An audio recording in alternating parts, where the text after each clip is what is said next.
Ellie pressed her ear against the heavy oak door, her heart hammering so hard she thought it might burst through her ribcage. Inside the study, her mate's voice carried through the wood with cruel clarity. "She's perfect housewife material, nothing more," Nate said, and she heard the clink of glasses, the rumble of masculine laughter. "I chose her specifically because she wouldn't complain. Weak wolves never do." Her hand flew to her mouth, stifling the sob that threatened to escape. 10 years. She had given this man 10 years of her life. "And when the boy turns 20? Another voice asked. "I'll pay her off and send her away. Clara and I can finally live openly as we should have from the beginning." The world tilted beneath Ellie's feet. She stumbled backward from the door, her vision blurring with tears she refused to let fall. Not here. Not where they could hear her break. She turned and ran down the corridor, her footsteps echoing off the marble floors of the grand estate that had never truly been her home. The storm outside matched the chaos in her chest as rain lashed against the windows, lightning illuminating her path in sporadic bursts. Ellie burst into the small room at the far end of the house, the one she had claimed as her own sanctuary when Nate had stopped sharing his bed 3 years ago. She collapsed against the door, sliding down until she sat on the cold floor, hugging her knees to her chest. This could not be happening. This could not be real. But deep down, in the part of her soul she had tried so hard to silence, she had always known. The signs had been there for years, written in every cold glance, every dismissive word, every night he came home smelling of another woman's perfume. The rain continued to fall as Ellie sat in the darkness, and for the first time in a decade, she allowed herself to wonder what her life might have been if she had never met Nate Blackwood at all. If you want Ellie to get the justice and happy ending she needs, kindly like and subscribe. If you don't, it just means that you support the villains a whole lot more. The morning arrived with deceptive gentleness. Sunlight streamed through the kitchen windows as Ellie stood at the stove, preparing breakfast for a family that barely acknowledged her existence. Her hands moved through the familiar routine with mechanical precision, cracking eggs into the pan, flipping bacon, toasting bread. "The eggs are overcooked," Nate's mother, Margaret, announced as she swept into the kitchen in her silk robe.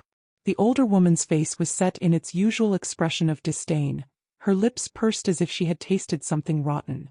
"How many times must I tell you that my son prefers his eggs soft?" "I apologize," Ellie said quietly, reaching for another egg. "I'll make fresh ones." "You'll waste food." Margaret's voice rose sharply. "This is exactly why you're unfit to be part of this family. No sense of economy, no grace, no breeding." Ellie's fingers tightened around the spatula, but she kept her expression neutral. She had learned long ago that defending herself only made things worse. "Mother, leave her alone." Nate entered the kitchen, his dark hair still damp from his shower. He was handsome in the way that had once made Ellie's heart race, tall and commanding with the bearing of an alpha wolf. Now looking at him only made her chest ache with a different kind of pain. Margaret sniffed. "I'm simply trying to instill some standards in the girl. Though I suppose it's too late for that." Nate poured himself coffee and left the kitchen without another word to either of them. Ellie plated the food with trembling hands and carried it to the dining room where the family would gather. 10-year-old Lucas was already seated, his attention fixed on his tablet. Ellie had raised him since he was an infant, had walked the floors with him during endless nights of crying, had bandaged his scraped knees and helped him with his homework. She loved him with every fiber of her being. "Good morning, sweetheart," she said softly, setting his plate before him. Lucas glanced up briefly. "Thanks," he mumbled, then returned to his screen without another word. The casual dismissal stung more than she wanted to admit. She remembered when he used to throw his arms around her neck and call her his favorite person in the world. But he was growing up now, growing into the cold indifference that seemed to run in the Blackwood bloodline. Ellie retreated to the kitchen to eat her own breakfast standing at the counter. She had stopped joining the family at the table years ago after Margaret had made it clear that servants ate separately. Her phone buzzed with a text message from her adoptive sister, Vivian. "Mom needs money for her surgery. We need $5,000 by Friday. Don't let us down." Ellie's stomach twisted. $5,000. She barely had $300 in her personal account. Nate controlled all the household finances, and while he gave her an allowance for groceries and necessities, he monitored every purchase. She typed back, "I'll see what I can do." The response came immediately, "You better. We took you in when nobody wanted you. You owe us everything. Ellie set the phone down and pressed her palms against the cool countertop. The weight of obligation pressed down on her shoulders like a physical burden. Her adoptive family had indeed taken her in after her parents died when she was 5 years old, but they had never let her forget it. Every meal, every piece of clothing, every moment of shelter had been catalogued and thrown back in her face as a debt that could never be repaid. Ellie. Nate's voice called from the dining room. My coffee is cold. Bring me a fresh cup. She poured the coffee, added exactly 2 sugars and a splash of cream the way he liked it and carried it to him. As she set it on the table, his phone buzzed. She caught a glimpse of the name on the screen before he snatched it up. Clara. His personal assistant. The woman who accompanied him on every business trip, who stayed late at the office with him, who looked at Ellie with barely concealed contempt whenever their paths crossed. Nate typed a quick response and smiled at something only he could see.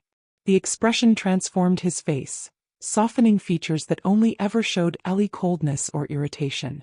He had once smiled at her like that, back in the early days of their relationship when she had still believed in fairy tales and fated mates. Will you be home for dinner? Ellie asked, hating how small her voice sounded. I have a late meeting, Nate said without looking up from his phone. Don't wait up. The same excuse he had used at least 3 nights a week for the past 5 years. Ellie nodded and returned to the kitchen. She stood at the sink, washing dishes with more force than necessary, watching the soap bubbles swirl down the drain. The mundane task gave her something to focus on besides the growing certainty that her life had become a prison of her own making. If viewers out there know what it feels like to be invisible in your own home, to love someone who treats you like you're nothing, then you understand Ellie's pain. And if you're standing with her, if you believe she deserves better, subscribe to see her finally break free from this nightmare. Because true supporters of broken heroines always subscribe. That afternoon, Ellie made the mistake of checking the upstairs study for cleaning. She had learned to navigate the house like a ghost, present but unnoticed, cleaning and organizing the spaces the Blackwood family occupied. The study door was ajar. She pushed it open and froze. Nate had Clara pressed against the massive mahogany desk, his hands tangled in her perfectly styled blonde hair, their mouths locked together with an urgency that made Ellie's stomach turn. Clara's designer skirt was pushed up around her thighs, and the intimacy of the moment was unmistakable. Ellie must have made some sound because Nate's head snapped up. For a moment their eyes met across the room. She waited for shame, for guilt, for any sign that he felt caught in wrongdoing. Instead, irritation flashed across his face. Don't you knock? He demanded, already moving away from Clara with casual confidence, as if Ellie had merely interrupted a business discussion rather than walked in on her mate with another woman. I'm sorry, Ellie heard herself say, the apology automatic even though she was the one who had been betrayed. I didn't know you were here. Obviously. Nate straightened his shirt. Clara smirked from her position by the desk, making no effort to fix her disheveled appearance. We're working. Close the door on your way out. Ellie backed out of the room, her cheeks burning with humiliation. She pulled the door shut and stood in the hallway, her hands shaking so badly she had to clasp them together. The casual dismissal hurt worse than the act itself. He had not even bothered to lie or make excuses. She walked to the bathroom and locked herself inside, pressing her back against the door as silent sobs racked her body. She cried without sound, years of practice having taught her how to fall apart quietly so as not to disturb anyone. When the tears finally stopped, she washed her face with cold water and stared at her reflection in the mirror. The woman looking back at her seemed like a stranger. Pale skin, dark circles under her eyes, hair pulled back in a severe bun. When had she become so worn down, so diminished? That evening, after everyone had retired to their rooms, Ellie worked up the courage to approach Margaret.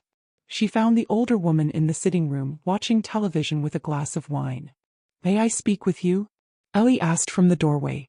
Margaret looked at her with raised eyebrows. What is it? Ellie stepped into the room, her heart pounding. I saw something today. In the study. Nate and Clara were together, and I think this has been going on for a long time. She waited for shock, for outrage, for maternal protectiveness to kick in. Instead, Margaret took a delicate sip of her wine and set the glass down with deliberate care. Of course it has been going on, Margaret said coolly. Did you think we didn't know? Clara is the woman Nate should have mated with from the beginning. She comes from a proper family, has breeding and grace. You were simply convenient at the time." The words landed like physical blows. Ellie took a step back, her hand gripping the doorframe for support. "But we're mates," she whispered. "We've been together for 10 years. Margaret laughed, the sound brittle and cruel. "Is that what you think? Dear girl, you were never truly Nate's mate. You were a placeholder, nothing more. A warm body to keep his bed occupied until he was ready to claim his true partner."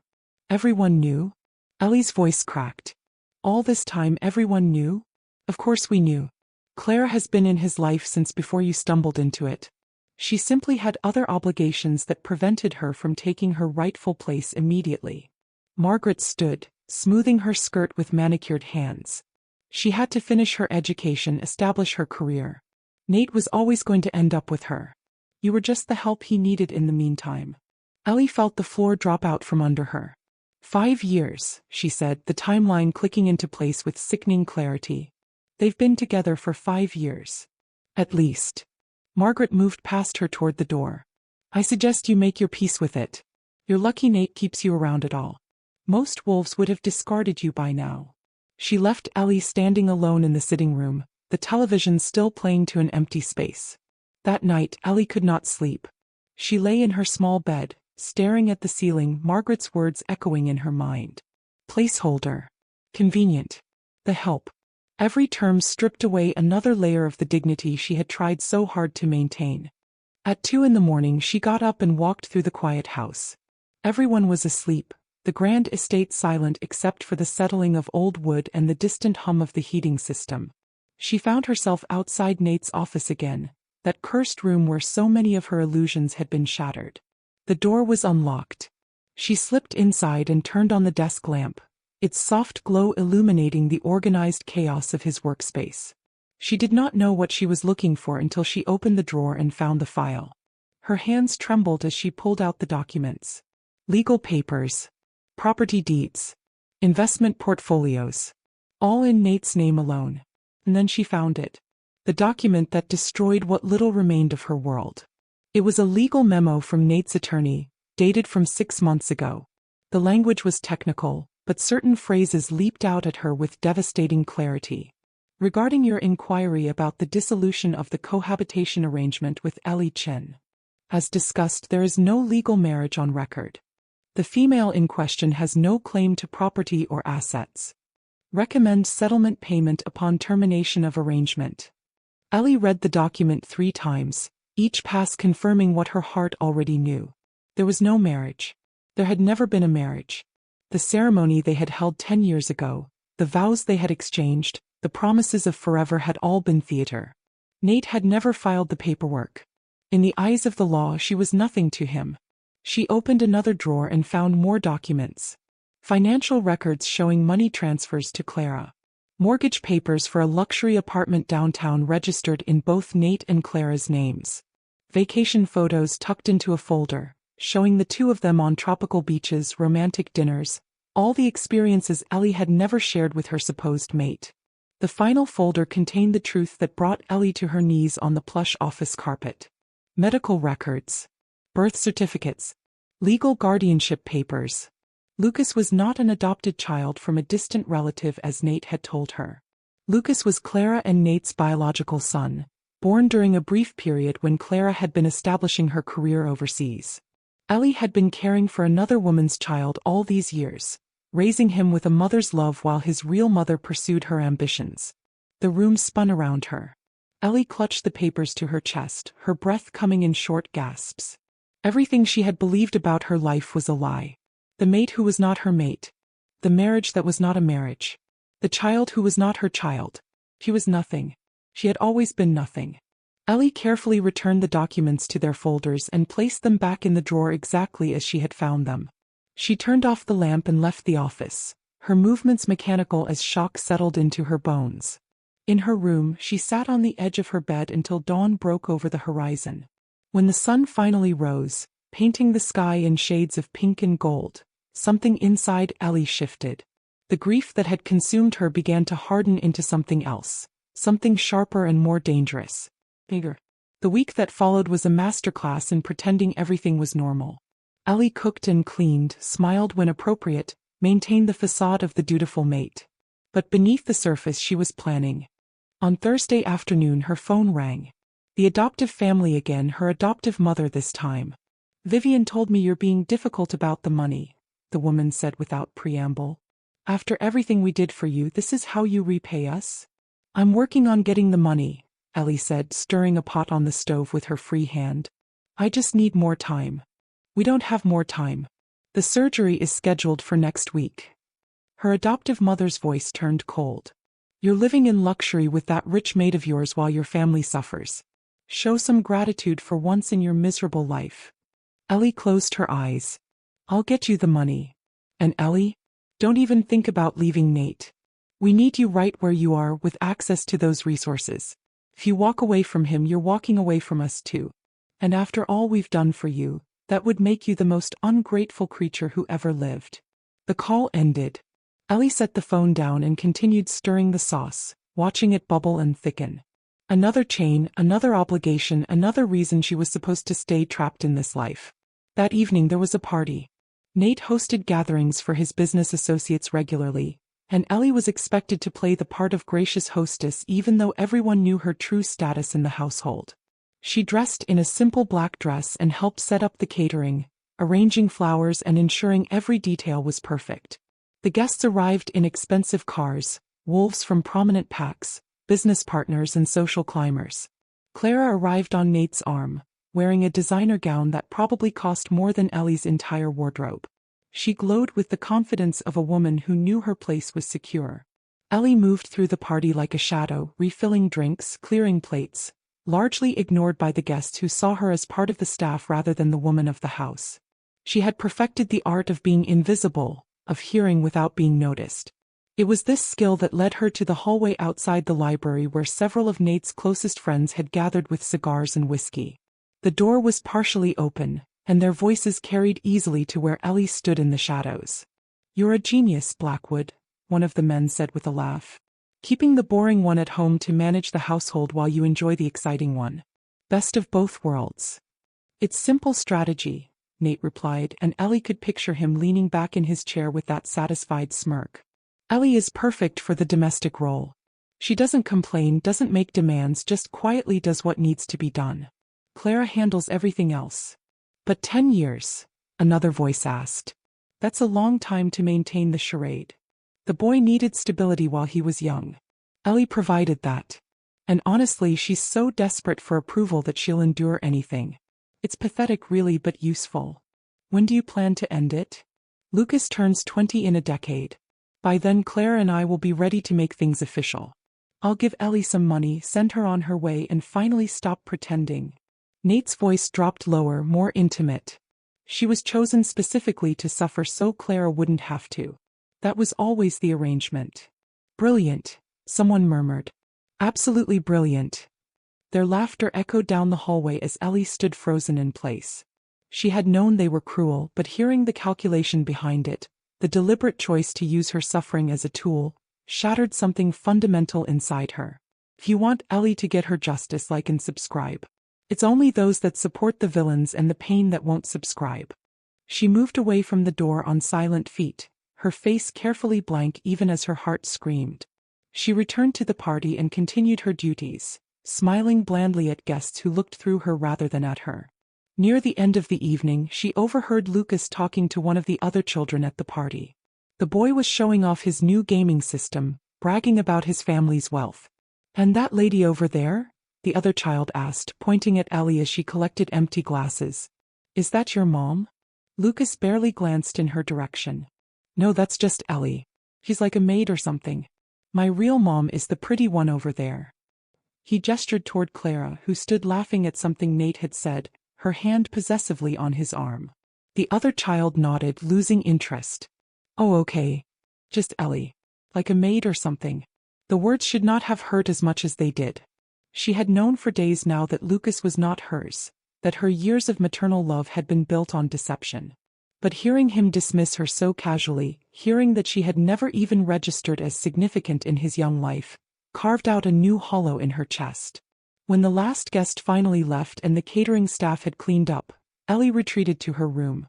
She sat at the small desk by the window and opened her laptop. Her fingers trembled as she typed searches into the browser. Jobs in the city. Apartments for rent. How to start over with nothing. The screen glowed in the darkness, showing her possibilities she had been too afraid to consider before. Small studio apartments she could afford on minimum wage. Entry-level positions that did not require fancy degrees. A life that would be difficult and uncertain but would belong entirely to her. For the first time in 10 years, Ellie allowed herself to imagine a future that did not revolve around the Blackwood family. The vision was terrifying and exhilarating in equal measure. She spent hours filling out online job applications, crafting a resume from her limited work history. She had been a bookkeeper for a small business before meeting Nate, had skills that might translate into something useful if she could just get her foot in the door somewhere. As the sun began to rise, Ellie received an email notification. An automated response from Sterling Industries, one of the largest companies in the city. They wanted to schedule an interview for an administrative assistant position. Sterling Industries. The name sent a shiver down her spine. She knew that company. Everyone in the business world knew it. Sterling Industries was Nate's biggest competitor, the rival company that had been slowly eroding his market share for years. Ellie stared at the email, her finger hovering over the delete button. Going to work for Nate's competitor would be seen as the ultimate betrayal. He would never forgive it. Then again, he had betrayed her first, second, and third. And for 10 long years. She hit reply and confirmed the interview for the following Tuesday. The next few days were torture. Ellie moved through her routines with the same mechanical precision, but every moment felt like she was holding her breath, waiting for something to break. Nate seemed to sense nothing amiss. He barely looked at her, consumed with work and whatever private life he shared with Clara. On Monday evening, Ellie tried one last time to reach the man she had once believed was her mate. She found him in his study, reviewing spreadsheets on his computer. Nate. She stood in the doorway, her hands clasped in front of her. Can we talk? He did not look up from the screen. I'm busy. It's important. He sighed, the sound heavy with irritation. What is it, Ellie? I think we need to discuss our relationship. I know about Clara. I know about everything. Now he looked at her, his expression more annoyed than guilty. And what do you want me to say? That I'm sorry? That I'll change? He leaned back in his chair. Clara is my partner in every way that matters. You're comfortable here, you have a roof over your head, and you get to pretend to be part of a family. Many wolves would kill for that stability. I want more than stability, Ellie said, her voice stronger than she felt. I want love. I want respect. I want to be someone's choice, not their convenience. Nate laughed, the sound devoid of humor. Then you're going to be disappointed. This is the best arrangement you're going to get, Ellie. You're not exactly mate material for anyone else. You're too weak, too plain, too forgettable. I did you a favor by taking you in. The words were designed to wound, and they did. But beneath the pain, Ellie felt something else stirring. That anger again, growing stronger with every cruel dismissal.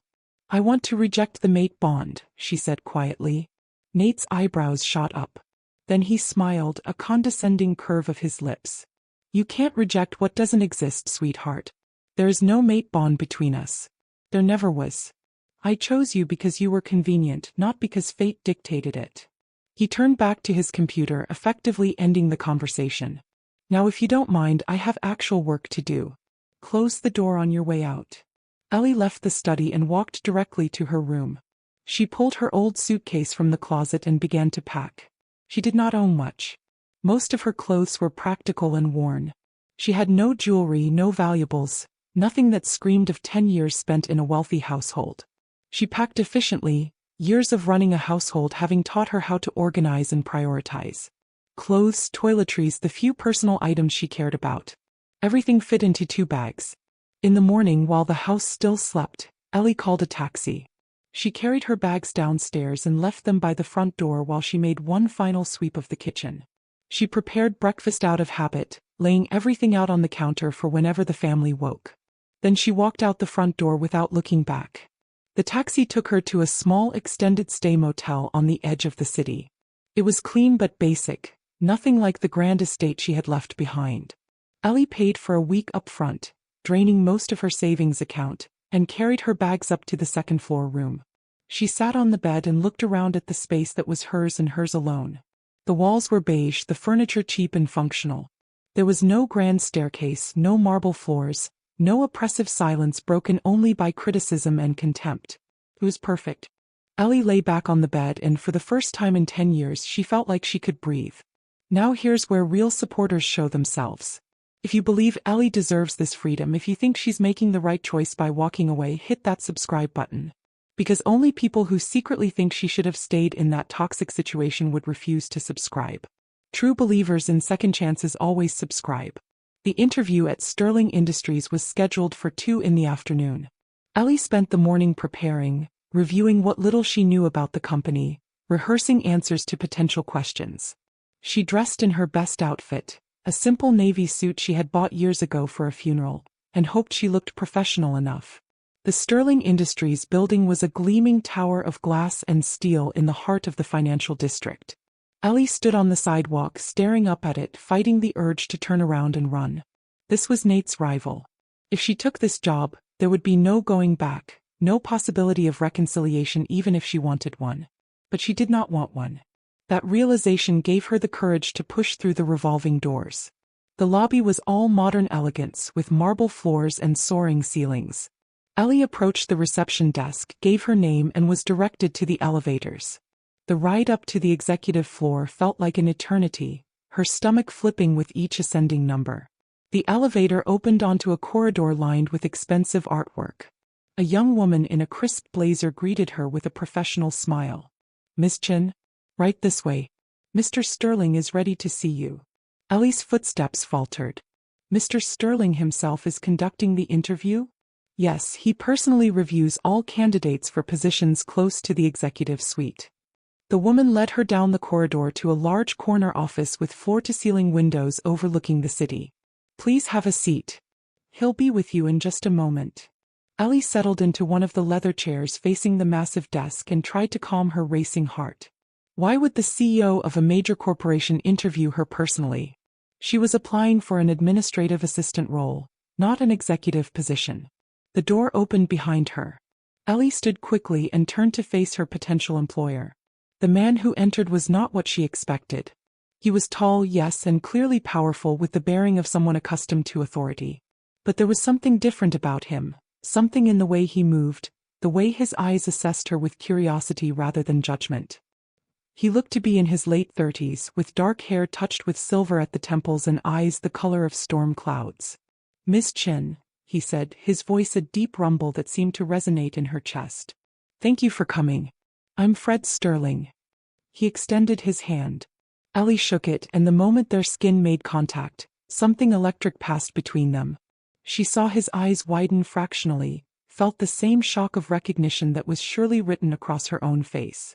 They both pulled back quickly, but the damage was done. The air in the room felt charged with something Ellie did not understand and was afraid to name. Fred cleared his throat and moved behind his desk, putting professional distance between them. "Please sit. I've reviewed your application and I have some questions." The interview proceeded normally enough on the surface. Fred asked about her experience, her skills, her reasons for seeking employment. Ellie answered carefully, leaving out the more painful details of why she was looking for work. She did not mention Nate by name, referring only to complications with her previous living situation. But beneath the professional exchange, something else was happening. Every time their eyes met, Ellie felt that pull again, that sense of recognition that went beyond the rational. Fred seemed to feel it too, his questions occasionally trailing off as if he had lost his train of thought.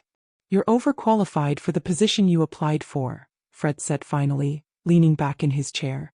"Your bookkeeping experience, your organizational skills, these would be wasted on basic administrative tasks." Ellie's heart sank. "I understand. Thank you for your time. I'm not saying I won't hire you," Fred continued quickly. "I'm saying I want to offer you a different position. My personal assistant just gave notice. The role would involve managing my schedule, coordinating with department heads, handling sensitive information. It would pay significantly more than the position you applied for, but it would also be demanding. You would work closely with me on a daily basis." He was offering her a job. A real job with real pay, right in the heart of Nate's rival company. Ellie knew she should consider it carefully, should think through all the implications. Instead, she heard herself say, "I accept." Fred smiled, and the expression transformed his serious face into something warmer. "Excellent. Can you start Monday?" "Yes," Ellie said. Monday would be perfect. They stood and shook hands again. This time, Ellie was prepared for the jolt of connection, but it still sent shivers down her spine. She left the office in a daze, barely registering the elevator ride down or the walk back through the lobby. It was not until she was back on the street, the afternoon sun warm on her face, that the reality of what she had just done hit her. She had a job. She had income. She had the beginning of a new life. Her phone buzzed with a text from Nate. "Where are you? You've been gone 2 days. This is unacceptable. Come home immediately." Ellie stared at the message for a long moment. Then she typed a single word. "No." She blocked his number and kept walking. The weekend passed in a blur of activity. Ellie found a tiny studio apartment in an older building across town. The rent was barely within her budget, but it was hers. The landlord agreed to let her move in immediately with first and last month's rent, which depleted what remained of her savings. She bought basic furniture from thrift stores, carried everything up 3 flights of stairs herself, and by Sunday night had created a space that felt more like home than the grand estate ever had. The apartment was small, the furniture mismatched, the walls thin enough that she could hear her neighbors' conversations. It was everything she never knew she wanted. Monday morning arrived with nervous excitement. Ellie dressed carefully in her professional clothes, aware that she would be representing Sterling Industries and working directly with the CEO. She arrived 15 minutes early and was shown to a desk outside Fred's office. The day was a whirlwind of learning new systems, meeting various department heads, and trying to keep up with the demanding pace of a major corporation. Fred was patient with her mistakes, answering her questions without making her feel stupid, trusting her with responsibilities that would have seemed overwhelming just days ago. It was during a late afternoon meeting in Fred's office, while Ellie was taking notes, that his son appeared in the doorway. The boy was maybe 10 years old, with his father's dark hair and serious expression. He stood hesitantly at the threshold, a backpack slung over one shoulder. "Dad," he said quietly, "Mrs. Patterson said I should wait here until you're done with work." Fred's entire demeanor softened. "Come in, Caleb. We're almost finished." He turned to the executives in the room. "Gentlemen, we'll continue this tomorrow. My son takes priority." The men filed out, and Caleb entered the office with the caution of a child who had learned not to demand too much attention. He sat in one of the visitor chairs and pulled out a book, clearly accustomed to entertaining himself. "Caleb, this is Ellie, my new assistant," Fred said. "Ellie, this is my son." Ellie smiled at the boy. "It's nice to meet you, Caleb." The child looked at her with solemn eyes, nodded politely and returned to his book. There was something heartbreaking about his self-containment, the way he seemed to make himself small and unobtrusive. Over the next few weeks, Ellie settled into her new role. She proved herself capable and efficient, anticipating Fred's needs, streamlining his schedule, handling crisis management with calm competence. Fred, in turn, treated her with a respect she had forgotten could exist between people. Caleb became a regular presence in the office after school. Ellie learned that his mother had died when he was young, and that Fred was raising him alone while running a massive corporation. The boy was polite and well-behaved, but there was a loneliness about him that tugged at Ellie's heart. She started bringing extra snacks, the kind of treats she remembered Lucas enjoying at that age. She would chat with Caleb while he did homework, helping with math problems or discussing whatever book he was reading. The boy began to brighten in her presence, his reserved nature slowly giving way to cautious affection. One afternoon, about a month into her new job, Ellie was organizing files when Caleb approached her desk. "Ellie," he said softly, "can I ask you something?" "Of course, sweetheart. Do you think you could come to my school's family day? It's next Friday. Dad said he'll try to come, but he always has meetings." The boy's voice was carefully neutral, as if he had learned not to expect too much. "They said we could bring any important adult. You don't have to if you don't want to." Caleb's question hangs in the air like a lifeline thrown across dark waters. Ellie looks at this boy, so carefully composed, so afraid to hope, and sees herself reflected back. 10 years of loving a child who would dismiss her as just the maid. 10 years of making herself small enough to fit into spaces that were never meant for her. I would love to come to your family day, she says, and watches something fragile and beautiful bloom across Caleb's face. The boy's smile is sunrise after endless night. He hugs her impulsively, a quick squeeze before pulling back with embarrassed self-consciousness. Thank you, Ellie. Thank you so much. Fred appears in the doorway of his office, drawn by his son's uncharacteristic excitement. His eyes find Ellie's, and in that moment, something passes between them. Understanding, gratitude, and that ever-present electric current that neither of them has acknowledged aloud. Caleb, Fred says gently, why don't you grab your things? We should head home. As the boy gathers his belongings with newfound energy, Fred approaches Ellie's desk. He leans against it with casual confidence, but his voice is low, meant only for her ears. You didn't have to say yes. I know, Ellie replies, meeting his gaze steadily. I wanted to.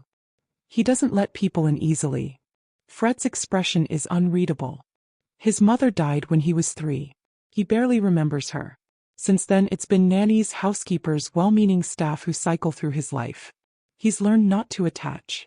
I understand that feeling, Ellie says quietly. Fred studies her face, and she has the unsettling sensation that he sees far more than she intended to reveal. I think you do. Their eyes hold for a beat too long, the air between them charged with unspoken things. Then Caleb bounces back, breaking the spell, and Fred straightens, sliding back into his professional demeanor like armor. We'll see you tomorrow, Miss Chen. Tomorrow, Mr. Sterling. But after they leave, Ellie sits at her desk, her hand pressed against her chest where her heart beats in irregular rhythm. She thinks about fate and second chances, about the way some connections feel inevitable even when logic says they're impossible. And for the first time since discovering Nate's betrayal, she allows herself to wonder if maybe, just maybe, her story isn't finished being written. That night, Ellie's phone erupts with messages. She's been blocking Nate's calls for weeks now, but apparently he's found new ways to reach her. The texts come from unknown numbers, each one more aggressive than the last. This is childish, Ellie. You've made your point. Come home. The boy is asking for you. You're hurting an innocent child with this selfishness. I'm warning you, whatever game you're playing, it ends now. Ellie deletes each message without responding, but her hands shake as she does it. The apartment that felt like sanctuary suddenly feels exposed, vulnerable. Does he know where she lives? Has he been watching? The final text comes at midnight, and this one makes her blood run cold. I know you're working for Sterling Industries. We need to talk about your future, or lack thereof. Ellie sits up in bed, her heart pounding. Of course he found out. Nate has connections throughout the business world. Someone must have seen her, mentioned it, and the information traveled through the gossip network that binds the city's elite. She stares at the message until her vision blurs, imagining Nate's face twisted with that particular combination of wounded pride and cold calculation she knows so well. He's not concerned about losing her, he never valued her enough for that. No, this is about control, about ownership, about his ego being bruised by her defiance. But here's what Nate doesn't understand. The woman he tried to break is already building herself back up from the shattered pieces. And this time she's constructing something he can't touch. Ellie blocks the unknown numbers and turns off her phone. Sleep is impossible, so she sits by the window watching the city lights blur in the pre-dawn darkness, and prepares herself for the war she knows is coming. The confrontation comes sooner than expected. It's Thursday afternoon, and Ellie is leaving Sterling Industries after a particularly demanding day. She's tired, her feet ache, and all she wants is to go home, eat something simple, and maybe read a book in the blessed quiet of her apartment. She doesn't see Nate until he steps directly into her path on the sidewalk. Ellie. His voice is controlled, but she can see the fury simmering beneath the surface. We need to talk. Her body reacts before her mind catches up. Heart racing, palms sweating, every instinct screaming at her to placate, to apologize, to make herself small enough to avoid his anger. 10 years of conditioning doesn't disappear in a month. But then she remembers the documents in his office. The casual cruelty in his voice as he discussed her with his friends. The way he looked at her in that study, irritation rather than shame, as if she was the inconvenience. No, she says, her voice steadier than she feels. We don't. She moves to step around him, but Nate catches her arm. His grip isn't painful, but it's firm, possessive. Don't walk away from me. Let go of me. Ellie keeps her voice level, aware of the pedestrians flowing around them, the busy street, the very public nature of this confrontation. Not until you explain what the hell you think you're doing. Nate's mask of control slips, revealing the anger beneath. Working for Sterling? Are you trying to humiliate me? Do you have any idea how this looks? I needed a job, Ellie says simply. They offered me one. What you think about it is irrelevant. Irrelevant. Nate's laugh is sharp and bitter. You're my mate, Ellie. Your actions reflect on me, on my reputation, on... I'm not your mate. The words come out stronger than she intended, loud enough that several people glance their way. You said so yourself. There is no bond between us. There never was. Which means you have no claim on me, no authority over my choices, no right to stand here and make demands.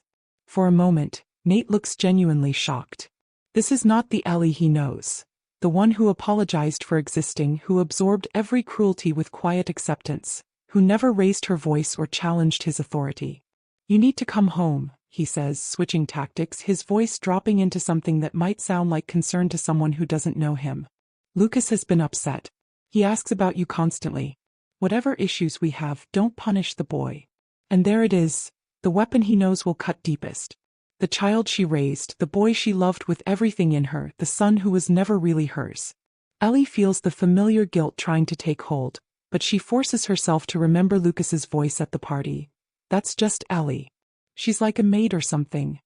Lucas has his real mother, Ellie says quietly. Clara can handle his needs. I'm sure she's more than capable. Nate's eyes narrow dangerously. What did you do, Ellie? Did you go through my private files? That's corporate espionage, you know. I could have you arrested. For discovering that you've been lying to me for a decade? Ellie pulls her arm free from his grip, taking a step back. For finding out that my entire life with you was built on deception? Go ahead, Nate. Call the police. Explain to them how your fake wife discovered your real family. It wasn't like that. It was exactly like that.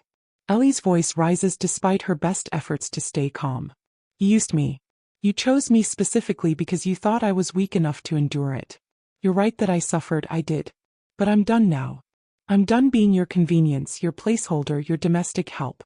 Find someone else to fulfill that role. She turns and walks away, her entire body shaking with adrenaline. Behind her, she hears Nate call her name, but she doesn't stop.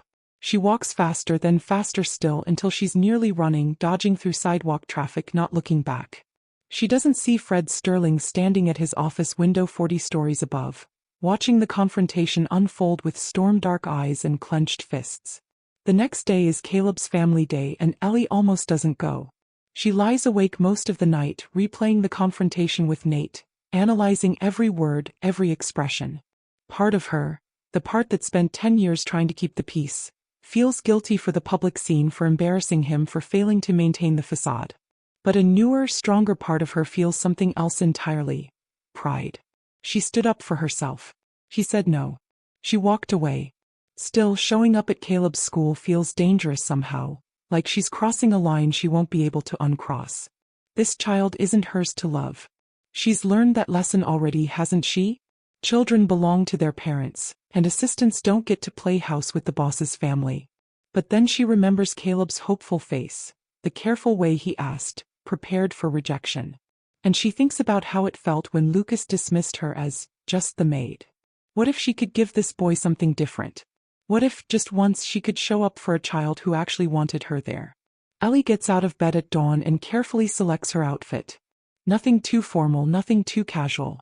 She settles on dark jeans and a soft sweater, appropriate for an elementary school event, warm enough for the early November weather. The school is across town, a private academy with manicured grounds and a building that looks more like a small castle than an educational facility. Ellie parks her aging Honda among the luxury vehicles and feels a familiar pang of inadequacy. These are not her people. This is not her world. But Caleb is waiting for her at the entrance, scanning the arriving cars with barely concealed anxiety. When he spots her, his entire face transforms. You came. He runs toward her, then catches himself, slowing to a more dignified walk. I wasn't sure you would. I said I would, Ellie replies, and the simple statement seems to mean something to him. The gymnasium is decorated with student artwork and banners welcoming families. Long tables are set up with various activities: arts and crafts, science experiments, book displays. Children and adults mill around, the noise level hovering just below chaos. Caleb leads her through the crowd with shy pride, introducing her to his teacher, showing her his desk, explaining the projects displayed on the walls. Ellie listens attentively, asks questions, genuinely engages with his world in a way that makes the boy glow with happiness. They're at the art table working on a collaborative painting when Fred arrives. He's dressed more casually than Ellie has ever seen him. Dark jeans and a charcoal sweater that makes his eyes look almost silver. He moves through the crowd with unconscious authority, parents parting instinctively to let him pass, but his attention is fixed entirely on his son. "Dad." Caleb waves enthusiastically. "We're making a sunset. Ellie's really good at clouds." Fred's eyes find Ellie's, and something in his expression makes her breath catch. Gratitude, yes, but also something warmer, something that makes her acutely aware of the paint on her fingers and the casual intimacy of the moment. "I see that," Fred says, moving to join them at the table. "Mind if I help?" The three of them work together, creating a surprisingly cohesive landscape despite their varying skill levels. Caleb chatters happily between them, and for a brief, perfect moment, Ellie allows herself to feel part of something. This is what family should feel like, she thinks. Easy, warm, safe. But then she sees them across the gymnasium, Lucas and Nate arriving late, both looking irritated and uncomfortable. Margaret is with them, her expression pinched with displeasure at being in such a common environment. Ellie's hand freezes mid-brushstroke. "Lucas attends this school." "Of course he does. It's the most prestigious academy in the city." She should have realized, should have anticipated this possibility. Fred follows her gaze and tenses, his body language shifting subtly but unmistakably. His hand moves to rest on Caleb's shoulder, protective, possessive. "Friend of yours?" he asks quietly. "No," Ellie says and means it. But Lucas has spotted her. She watches recognition flicker across his young face, followed by confusion, then something that might be hurt. He tugs on Nate's sleeve, pointing in her direction. And here's what happens when two families, one false, one forming, collide in the harsh fluorescent lighting of an elementary school gymnasium. The truth becomes impossible to ignore. Nate's expression goes through a rapid evolution. Surprise, anger, calculation. His eyes move from Ellie to Fred to Caleb, connecting dots with visible fury. "Stay here," Fred says to Caleb, his voice gentle despite the steel in his eyes. He stands and moves to intercept Nate before the other man can approach their table. Ellie watches them face off, two alpha wolves in a room full of oblivious humans. Fred is slightly taller, his presence somehow more commanding despite Nate's aggressive posture. They're too far away for her to hear what's being said, but body language speaks volumes. Nate gestures angrily in Ellie's direction. Fred's response is calm but final. Nate takes a step forward and Fred doesn't move, doesn't yield an inch. The confrontation lasts maybe 2 minutes, but it feels like hours. Finally, Nate backs down. He turns and strides toward the exit, Margaret and Lucas trailing behind him. But Lucas looks back once, his eyes finding Ellie's across the crowded room. For just a moment, the child she raised looks at her with something that might be longing. Then he's gone and the door swings shut behind him. "Is everything okay?" Caleb asks, his small hand slipping into Ellie's. She squeezes it gently. "Everything's fine, sweetheart. Just some adults being silly." Fred returns to their table, his jaw tight. "We should finish that sunset," he says, picking up a brush. "Can't leave a masterpiece incomplete." They complete the painting together, but the easy atmosphere has shifted. Ellie is hyper-aware of Fred's presence beside her, of the way Caleb has positioned himself between them like a bridge. When the event ends, they walk to the parking lot together. Caleb runs ahead to Fred's car, giving the adults a moment of relative privacy. "I'm sorry," Ellie says. "I didn't know he would be here. I never meant to." "Don't apologize." Fred's voice is firm. "You have nothing to apologize for." He pauses, seeming to choose his next words carefully. "But I need to understand something. Nate Blackwood is claiming you're his mate. Is that true?" "No," Ellie says immediately. Then more slowly, "He told me we were mates. We had a ceremony, lived together for 10 years. But there was no legal marriage, no actual bond. It was all theater, all lies. I was just convenient. Fred's expression darkens. And the boy? His biological son with another woman. I raised him, but he was never really mine. Ellie looks down at her paint-stained hands. I seem to have a talent for loving things that don't belong to me. Ellie. Fred waits until she looks up at him. That man is dangerous. Not just arrogant or cruel, actually dangerous. If he's claiming you as his mate, if he believes he has rights over you, this won't end with a conversation in a school parking lot. I know, Ellie says quietly. But I can't go back. I won't. I'm not asking you to. Fred takes a step closer and Ellie feels that pull again, that magnetic draw that defies logic. I'm asking if you'll let me help protect you. Why? The question escapes before she can stop it. Why would you do that? I'm just your assistant. You barely know me. Fred's smile is slight but genuine. I know enough, he says. And you're not just anything, Ellie Chen.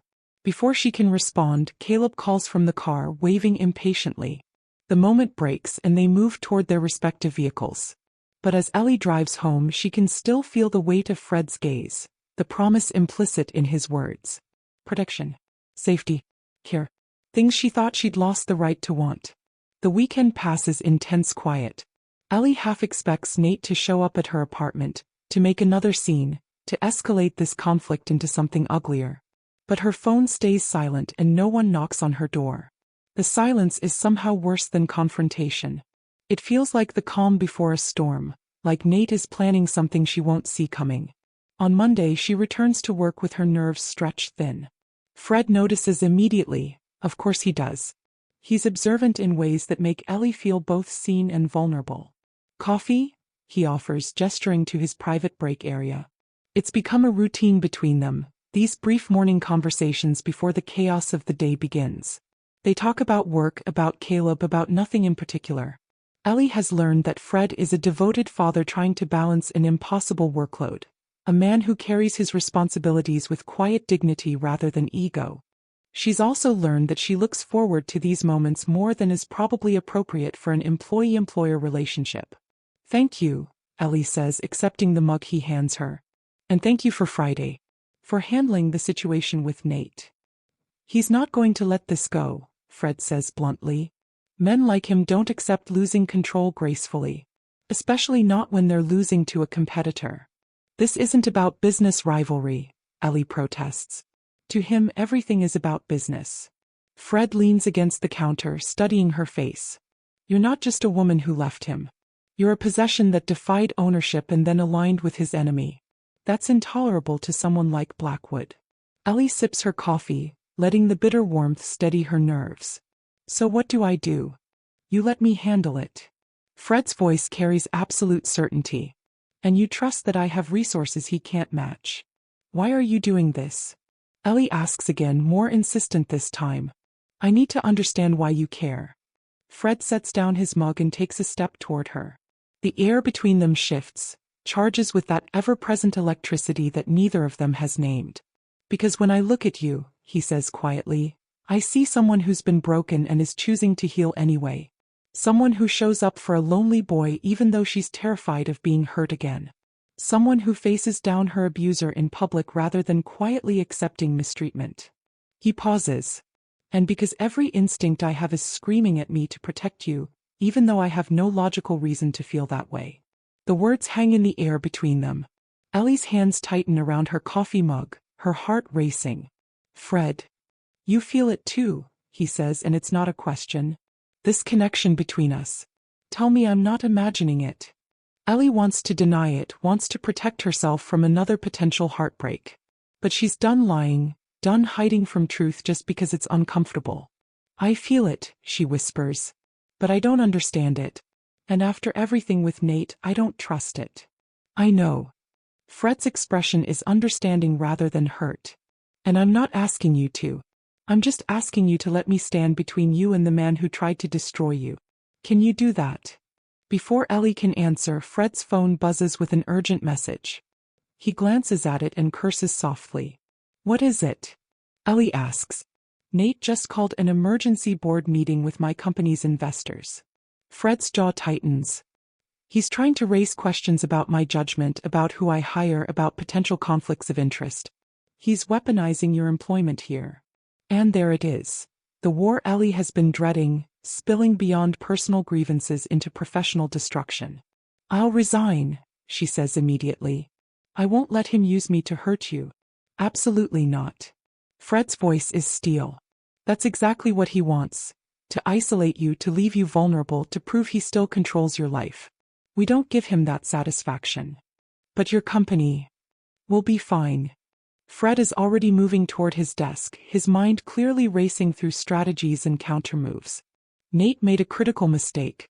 He's so focused on personal revenge that he forgot I didn't build this empire by being easy to manipulate. Ellie watches him shift into CEO mode. Confident, calculating, dangerous in ways that have nothing to do with physical strength. This is Fred Sterling in his element, and it's both intimidating and captivating. What do you need me to do? She asks. Fred looks up from his phone and something in his expression softens. Keep doing your job brilliantly. Show up every day. Live your life without fear. That's the best revenge. Being happy despite his best efforts to destroy you. And if that's not enough? Ellie challenges. What happens when he escalates beyond business games? Fred's smile is sharp and predatory. Then he discovers that some battles are won not by the strongest wolf, but by the smartest one. The board meeting is scheduled for Wednesday afternoon. Ellie tries to focus on work, but anxiety gnaws at her concentration. She's inadvertently become the catalyst for a corporate war between two powerful men, and the guilt sits heavy in her chest. That evening, as she's gathering her things to leave, Caleb appears in the office doorway. He's been coming by every day after school, and Ellie has fallen into an easy routine with him, helping with homework, sharing snacks, listening to his stories about classmates and teachers. Hey, sweetheart, she says, smiling despite her stress. How was school? Okay. Caleb fidgets with his backpack straps. Ellie, can I ask you something? Of course. Lucas said you used to live with him. He said you were like his mom, but you left. Caleb's young face is serious. Is that true? Ellie's heart clenches. Of course the boys would talk. They're in the same grade, probably share classes. It's complicated, she says carefully. Did you leave because of us? Caleb's voice drops to almost a whisper. Because of me and my dad? Oh honey, no. Ellie kneels down to his eye level, her hands gentle on his shoulders. I left because I needed to find a better life for myself. It had nothing to do with you. Lucas said you're going to leave us too. He said adults always leave. Tears shine in Caleb's eyes, and Ellie feels something crack open in her chest. Come here. She pulls the boy into a hug, and he clings to her with the desperate strength of a child who's lost too much already. I'm not going anywhere, okay? I promise. You can't promise that, Caleb mumbles against her shoulder. Nobody can promise that. And he's right, she can't promise that. Life has taught both of them that love doesn't guarantee permanence, that care doesn't prevent loss. But looking at this child who's trying so hard to protect himself from more heartbreak, Ellie makes a decision. You're right, she says honestly. I can't promise that nothing will ever change. But I can promise that I won't leave because I stopped caring about you. Whatever happens, wherever I am, you'll matter to me. That's not going to change. Caleb pulls back, studying her face with those solemn eyes that seem too old for his age. You really mean that? I really mean that. Fred appears in the doorway, and Ellie wonders how much he heard. His expression is unreadable, but something flickers in his eyes. Gratitude, maybe, or something deeper. Time to head home, Caleb, he says gently. Then to Ellie, can you stay a few minutes? I need to brief you on tomorrow's meeting. After Caleb reluctantly heads to the car, Fred closes the office door. The sudden privacy feels charged, intimate in ways that have nothing to do with the business discussion they're supposed to be having. You're good with him, Fred says. With Caleb. He's easy to love, Ellie replies, then realizes what she's revealed. I know what you mean. Fred moves closer and Ellie's breath catches. And you should know that he's been happier these past weeks than I've seen him in years. You've given him something I couldn't, the feeling of being someone's priority. You prioritize him, Ellie protests. Everything you do is for him. I provide for him. I protect him.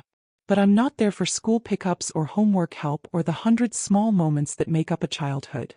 Fred's voice carries quiet pain. I'm building an empire to secure his future, but I'm missing his present. Until you showed up and somehow managed to do both jobs, your work and the caring he needs. I'm not trying to replace. I know, Fred interrupts gently. You're not trying to replace anyone. You're just being yourself, which is apparently exactly what we both needed. The words settle between them, heavy with implication. Ellie knows she should step back, should maintain professional distance, should protect herself from another situation where her heart gets entangled with people who might not be hers to keep. But Fred is looking at her like she's something precious, something valuable beyond her utility. And God help her, she wants to lean into that gaze, to believe that maybe this time could be different. The meeting tomorrow, she says, forcing herself back to business. What do you need from me? Fred accepts the redirect with a slight smile that says he knows exactly what she's doing. Just be there. Nate will try to paint you as a corporate spy, a security risk, a distraction.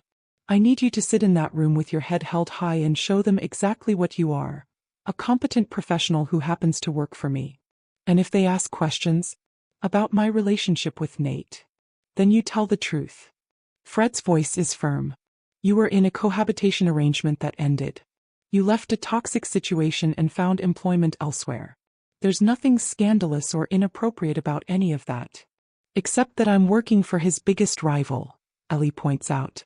Except that, Fred agrees, his smile turning sharp. Which is why Nate's attacking through corporate channels instead of personal ones. He knows he has no legal claim on you, so he's trying to force my hand through business pressure. Will it work? Not even close. The confidence in Fred's voice is absolute. I've been anticipating this move since Friday. Nate's predictable, he always goes for the throat when his ego is bruised. But he's forgotten that I've spent 15 years building this company's reputation. One disgruntled competitor's accusations won't destroy that. Ellie nods, trying to absorb his certainty, to believe that she's not about to ruin everything for this man and his son. Ellie. Fred waits until she meets his eyes. Whatever happens in that meeting room, whatever Nate says or implies, you need to remember something. You deserve to be here. Not because I'm being charitable, not because I pity you, but because you're damn good at your job. Don't let him make you forget that. The fierce protectiveness in his voice sends warmth flooding through her chest. This man barely knows her, has no obligation toward her beyond the standard employer-employee relationship. Yet he's willing to face down a powerful enemy, to risk professional fallout, to shield her from someone who wants to drag her back into darkness. And in that moment, Ellie realizes something terrifying. She's falling for Fred Sterling. Not the desperate, clinging attachment she had with Nate, built on fear of abandonment and the illusion of security. This is something else entirely. Respect, admiration, genuine affection for who he is rather than what he could provide. It's the most dangerous thing she could possibly feel. Thank you, she says softly. For everything. Fred reaches out and gently tucks a strand of hair behind her ear, the gesture so tender it makes Ellie's throat tighten. You don't need to thank me for treating you the way you should have always been treated. Then he steps back, breaking the spell, sliding back into professional mode even though his eyes still hold that warmth. Get some rest tonight. Tomorrow's going to be intense. Ellie leaves the office in a daze, her fingers unconsciously touching the place where Fred's hand had brushed her cheek. She drives home through evening traffic, parks in her designated spot, climbs the 3 flights of stairs to her apartment. And for the first time since leaving Nate's house, she allows herself to imagine a future that includes more than just survival. A future that might include love, real love, the kind that builds up instead of tearing down. But first she has to survive tomorrow's board meeting. And something tells her that Nate isn't finished trying to destroy her yet. Wednesday arrives with gray skies and the promise of rain. Ellie dresses carefully in her most professional outfit, a charcoal suit she bought specifically for important meetings, paired with a cream blouse and modest heels. She studies herself in the mirror, searching for any sign of the broken woman who fled Nate's house 6 weeks ago. The woman looking back at her is different. Thinner, maybe, with shadows under her eyes from too many sleepless nights. But there's something new in her expression. A core of steel that wasn't there before. She survived Nate Blackwood's cruelty for 10 years. She can certainly survive a few hours in a boardroom. The meeting is scheduled for 2 o'clock in Sterling Industries Executive Conference Room. Ellie spends the morning working with methodical focus, answering emails, organizing files, pretending her stomach isn't churning with anxiety. At 1:30, Fred appears at her desk. "Ready?" he asks quietly. Oh, Ellie thinks. "Absolutely not." "Yes," she says aloud. They walk together to the conference room, and Ellie is grateful for Fred's solid presence beside her. He radiates calm authority, and some of that confidence bleeds into her, steadying her nerves. The board members are already assembled when they enter. 12 powerful individuals representing Sterling Industries' major investors and stakeholders. Ellie recognizes several faces from business news coverage, corporate elite who could destroy her career with a single word. And there at the far end of the table sits Nate Blackwood. He's not a board member, Ellie realizes. He's here as a concerned party, someone with relevant information about potential conflicts of interest within Sterling Industries' executive structure. His expression when he sees her is triumphant, predatory. This is a trap, and Ellie has walked right into it. "Thank you all for coming on short notice," says Bernard Whitmore, the board chairman, a silver-haired man in his 60s with shrewd eyes. "We've called this meeting to address some serious allegations brought to our attention by Mr. Blackwood regarding Sterling Industries' hiring practices and potential security vulnerabilities." Fred takes his seat at the head of the table with calm confidence. Ellie moves to sit in one of the chairs along the wall, designated for assistants and observers, but Fred gestures to the empty seat beside him. "Miss Chen is my personal assistant," he says, his voice carrying easily through the room.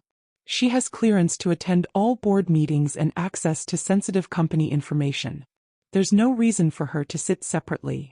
It's a power move, Ellie realizes. Fred publicly claiming her as part of his inner circle, refusing to let the board treat her as lesser.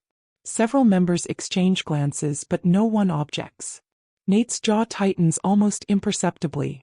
"Mr. Blackwood," Whitmore says, "you've made some serious claims.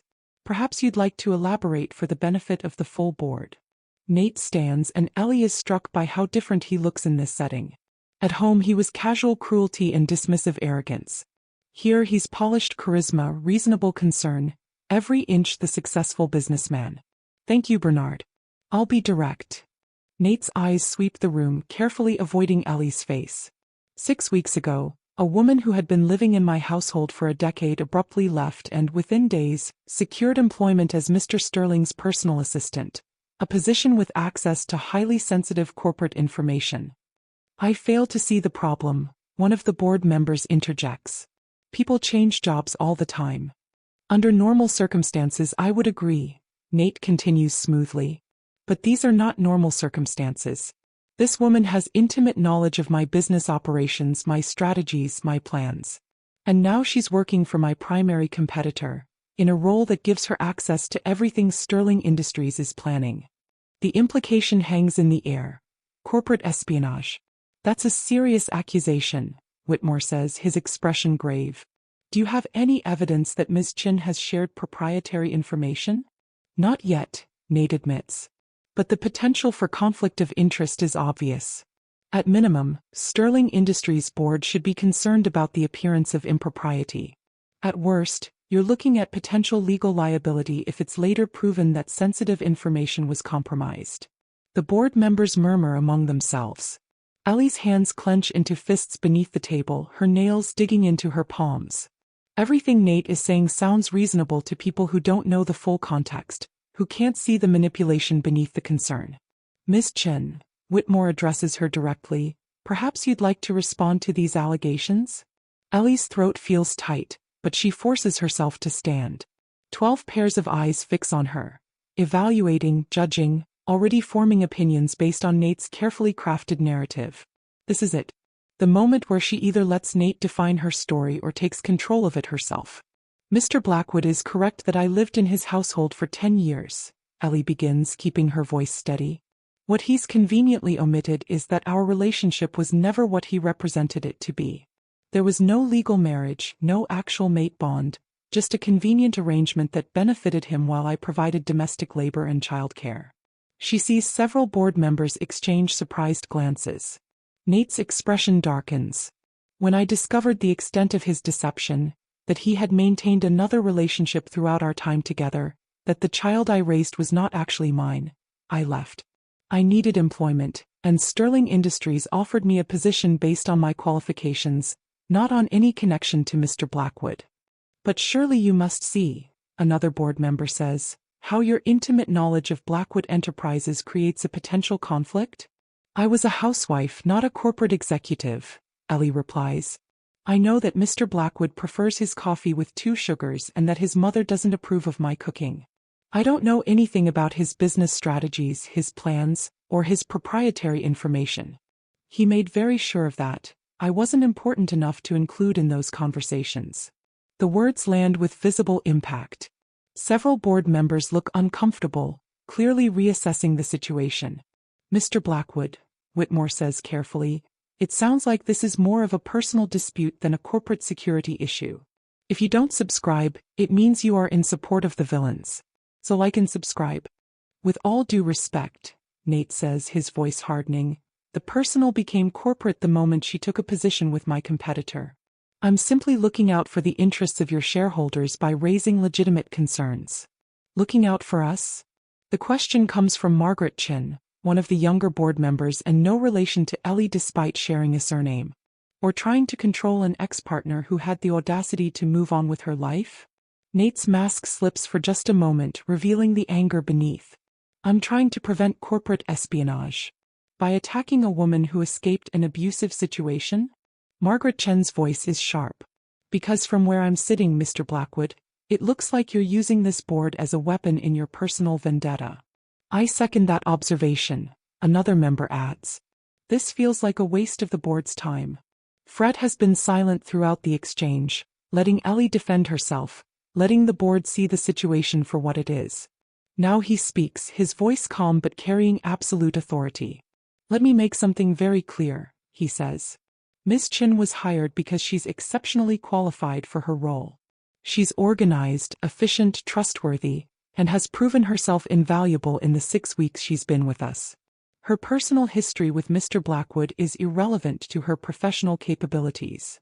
He pauses, his eyes meeting each board member's in turn. If this board wants to investigate potential security breaches, I welcome that scrutiny. Review her work, audit her access logs, examine every email she's sent from company servers. You'll find nothing improper because there is nothing improper.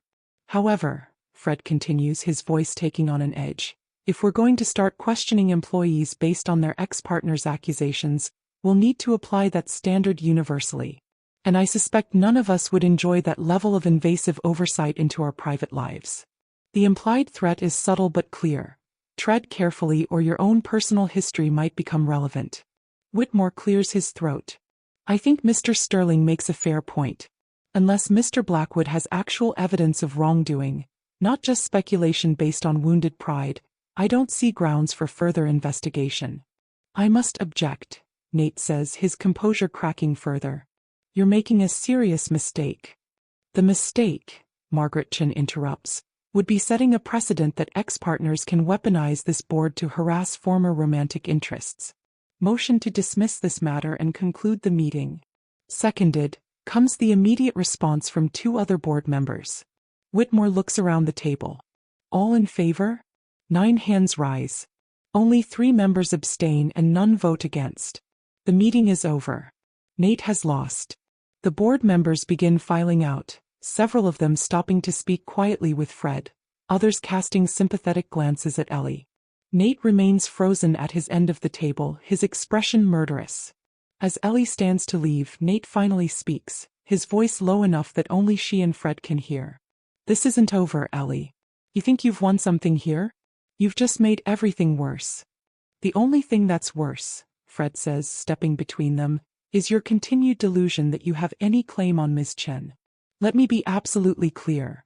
If you approach her again, if you contact her, if you so much as look at her sideways, I will bring the full weight of Sterling Industries' legal resources down on you. Are we understood? Nate's laugh is bitter. You don't know what you're protecting, Sterling. She's not who you think she is. I know exactly who she is, Fred replies, his voice deadly calm. A woman with more strength and integrity than you could comprehend. Now get out of my building. For a long moment the two men face off, alpha wills clashing in the empty conference room. Then Nate turns and stalks toward the exit, his carefully constructed facade finally shattering. But he pauses at the door, looking back at Ellie with something ugly in his eyes. "You'll regret this," he says softly. "Both of you will." Then he's gone and Ellie realizes she's shaking.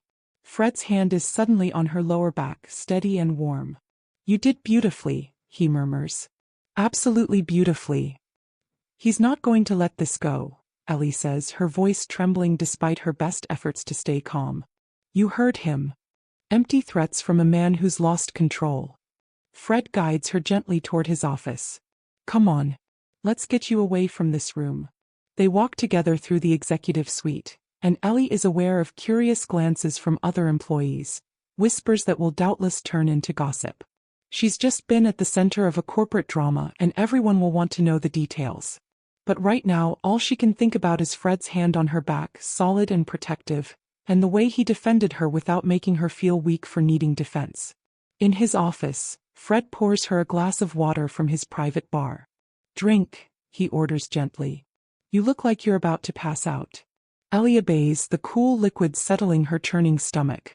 She sinks into one of the leather chairs and closes her eyes, replaying the meeting in her head, analyzing every word, every expression. "I'm sorry," she says finally. "I never wanted to drag you into this mess." "Stop apologizing." Fred crouches down in front of her chair, bringing himself to her eye level. "You didn't drag me into anything. Nate created this situation with his own cruelty. All you did was refuse to continue suffering in silence. But your reputation is fine," Fred interrupts. "Better than fine, actually. The board saw exactly what kind of man Blackwood is and they sided with us. That says everything about your character and nothing bad about mine." His hands cover hers where they rest on her lap, and the touch sends electricity racing up Ellie's arms. "Ellie," Fred says softly, "I need you to understand something. What I feel when I look at you." He stops, seeming to choose his words carefully. "It's not pity. It's not charity. And it's sure as hell not professional detachment anymore." Ellie's breath catches. "Fred, let me finish." His gray eyes hold hers with an intensity that makes her heart race. "I know you're not ready to hear this. I know you're still healing from what Blackwood did to you. But I need you to know that when I see you, when I'm near you, every instinct I have screams that you're mine to protect, mine to care for, mine to." He cuts himself off, jaw tightening. "The mate bond," he finishes quietly. "I think we have a true mate bond." The words hang in the air between them, impossible and terrifying and somehow inevitable all at once. "That's not possible," Ellie whispers. "I already had a mate. I thought I did." "Fate doesn't give second chances. Fate doesn't give fake bonds," Fred counters. "What you had with Blackwood was a lie from the beginning. This," he gestures between them, "this feeling that's been pulling us together since the moment we met? This is real." Ellie wants to deny it, wants to protect herself from another devastating betrayal. But she can't ignore the truth that's been building between them for weeks. The way her entire body comes alive when Fred enters a room, the way her heart calms when she hears his voice, the way everything in her yearns to move closer to him. "I'm terrified," she admits. "What if I'm wrong again? What if this is just another illusion, another trap?" "Then we'll figure it out together," Fred says. "But Ellie, look at me. Really look at me." She does, meeting his storm gray eyes, and sees something she never saw in Nate's gaze. Genuine emotion. Care. Respect. Maybe even love. "I'm not asking you to trust fate," Fred continues. "I'm asking you to trust me. To let me prove that not all alphas are like Blackwood, that not all bonds are built on deception. And if I can't?" Ellie's voice cracks. "If I'm too damaged, too broken? Then I'll wait," Fred says simply. "However long it takes. Because you're worth waiting for, Ellie Chen. You always have been." Before Ellie can respond, the office door bursts open and Caleb runs in, his face streaked with tears. "Dad," the boy sobs, throwing himself at Fred. "Lucas said terrible things. He said Ellie's a liar and a spy and that she ruined everything." Fred gathers his son into his arms, shooting Ellie an apologetic look. Hey, it's okay. Slow down and tell me what happened." Through hiccuping sobs, Caleb explains that Lucas cornered him after school, angry about the board meeting his father had apparently told him about. The other boy had said cruel things about Ellie, had threatened that she would pay for turning his dad's business associates against him. Children weaponizing their parents' battles. It's a tale as old as time, and it makes Ellie want to weep. It's not true, right? Caleb looks at Ellie with desperate eyes. You're not a liar? You're not trying to hurt anyone? No, sweetheart, Ellie says, moving to kneel beside Fred so she can meet Caleb's eyes. I would never hurt you or your dad. Lucas's father told him things that aren't true because he's angry with me. But sometimes adults make bad choices when they're upset and children get caught in the middle. Like when my mom died and everyone kept saying everything would be okay even though nothing was okay? Caleb's voice is small, vulnerable. Fred's expression cracks, raw pain flashing across his features. Yeah, buddy. Like that. Ellie reaches out and takes Caleb's hand. I can't promise that everything will always be okay, she says honestly. But I can promise that I will never lie to you. Even when the truth is hard, even when it hurts. You deserve that much. Caleb studies her face for a long moment, then nods slowly. Okay, he says. I believe you. He hugs her then, fierce and desperate, and Ellie holds him close, her eyes meeting Fred's over the boy's head. The moment is charged with significance. This child accepting her, trusting her, choosing to believe in her despite everything Lucas said. Feels like a beginning. Or maybe it feels like fate. If you don't like and subscribe, then it means you don't want Ellie to have a wonderful ending.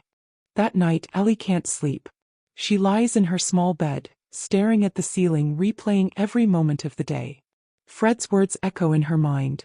Mate bond, second chance worth waiting for. Part of her wants desperately to believe it. Part of her is terrified that believing will only lead to more devastation. At 2 a.m, her phone buzzes with a text from an unknown number. Against her better judgment, she opens it. The message contains a single image. A photograph of her apartment building, clearly taken from the street, time-stamped just 30 minutes ago. Below it, 2 words, sleep well. Ellie sits up in bed, her heart hammering. Nate knows where she lives. He's been watching her. The implied threat is crystal clear. I can reach you whenever I want. Her hands shake as she forwards the message to Fred, then immediately regrets it. It's the middle of the night. She shouldn't be bothering him with her problems. She should handle this herself, should be stronger, should. Her phone rings. Are you okay? Fred's voice is sharp with concern. Don't lie to me. I'm fine, Ellie says automatically, then corrects herself. No, actually, I'm scared. He's been watching my apartment. Pack a bag, Fred says immediately. I'm sending a car for you. You're not staying there tonight. I can't just. Yes, you can. Fred's tone leaves no room for argument. Ellie, this is escalating beyond professional rivalry. Blackwood is showing stalking behavior, and I'm not leaving you alone and vulnerable. Where would I go? Pie house, Fred says. Guest room, completely separate space. Just for tonight until we can figure out better security arrangements for your apartment. Ellie wants to argue, wants to maintain her independence, wants to prove she doesn't need rescuing. But the photograph on her phone screen is terrifying in its implications, and the thought of spending the night alone in her apartment with Nate potentially outside feels impossible. Okay, she whispers. Thank you. Don't thank me, Fred says, his voice softening. Just stay on the phone with me until the car gets there. Tell me about your day, your favorite book, anything. Just stay with me. So Ellie does. She packs while talking to Fred about inconsequential things, her voice steadying as his calm presence filters through the phone. She's ready when the car arrives 15 minutes later. A sleek town car with a driver who introduces himself as Marcus and treats her with professional courtesy. The drive to Fred's house takes 30 minutes through empty city streets. Ellie watches the lights blur past her window and tries to process how her life has changed so dramatically in such a short time. 8 weeks ago, she was trapped in Nate's house, believing she had no options, no future beyond enduring whatever cruelty he doled out. Now she's driving through the night toward a man who defended her in a board meeting, who believes they're fated mates, whose son cried over the thought of losing her. It's terrifying how quickly salvation can arrive after years of suffering. And even more terrifying to trust that it's real. Fred's house is in an exclusive neighborhood, a modern architectural masterpiece of glass and stone. He's waiting at the door when Marcus pulls up, and despite the late hour he's fully dressed, alert, every inch the protective alpha. "Thank you for coming," he says, helping her out of the car. "I know this is awkward." "It's safe," Ellie corrects. "That's what matters." Inside, the house is beautiful in an understated way. Expensive but comfortable, clearly designed for actual living rather than just impressing guests. Fred leads her upstairs to a spacious guest room with its own bathroom. "Everything you need should be here," he says, gesturing to the ensuite. "But if you need anything at all, my room is just down the hall. Don't hesitate to wake me." "Thank you," Ellie says. "For everything. For the board meeting, for protecting Caleb, for this." "Ellie." Fred gently cups her face in his hands, his touch achingly tender. "You don't have to thank me for doing what's right. What I should have done from the beginning." "What do you mean?" "The moment I realized what you were to me, what you could be to us, I should have acted faster, protected you better, not waited for Blackwood to escalate." His thumb traces her cheekbone. "I'm sorry I let it get this far." "You're not responsible for Nate's choices," Ellie says firmly. "He alone is responsible for his cruelty." "Maybe," Fred murmurs.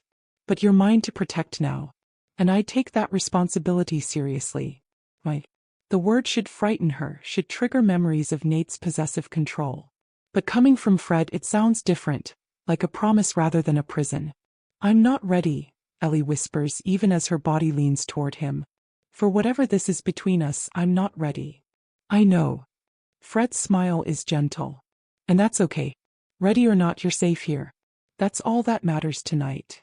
He steps back, giving her space, and Ellie feels the loss of his warmth like a physical ache. "Good night, Ellie," Fred says softly. "Good night." She closes the door behind him and leans against it, her heart racing. Through the wood, she can hear his footsteps retreating down the hallway, and only then does she allow herself to acknowledge the truth she's been fighting. She's falling in love with Fred Sterling. Maybe she already has fallen. And unlike her relationship with Nate, this terrifies her precisely because it feels real. Morning arrives with tentative sunlight and the smell of coffee. Ellie wakes disoriented, taking a moment to remember where she is. The guest room is bathed in soft light filtering through gauzy curtains, and for the first time in months she feels rested. She showers and dresses in the clothes she packed, then makes her way downstairs following the sound of voices. In the kitchen, she finds Fred and Caleb at the breakfast table, the scene so domestic it makes her chest ache. "Ellie." Caleb's face lights up. "Dad said you're staying with us. Is that true? Are you moving in?" "Just visiting," Ellie says quickly, shooting Fred an apologetic look. "My apartment had some issues last night." "Plumbing emergency," Fred supplies smoothly, winking at her. "Very dramatic. Lots of water everywhere." Caleb accepts this explanation with the easy trust of a child. "Well, I'm glad you're here. Dad made pancakes and they're actually good for once." "Hey," Fred protests mildly. "I make excellent pancakes." "You make edible pancakes," Caleb corrects. "There's a difference." The banter is so normal, so warm, that Ellie finds herself smiling despite everything. She accepts the plate Fred offers her and sits down to breakfast. And for a brief, perfect moment she can almost imagine this is her life. Her family. Her place. Then her phone rings.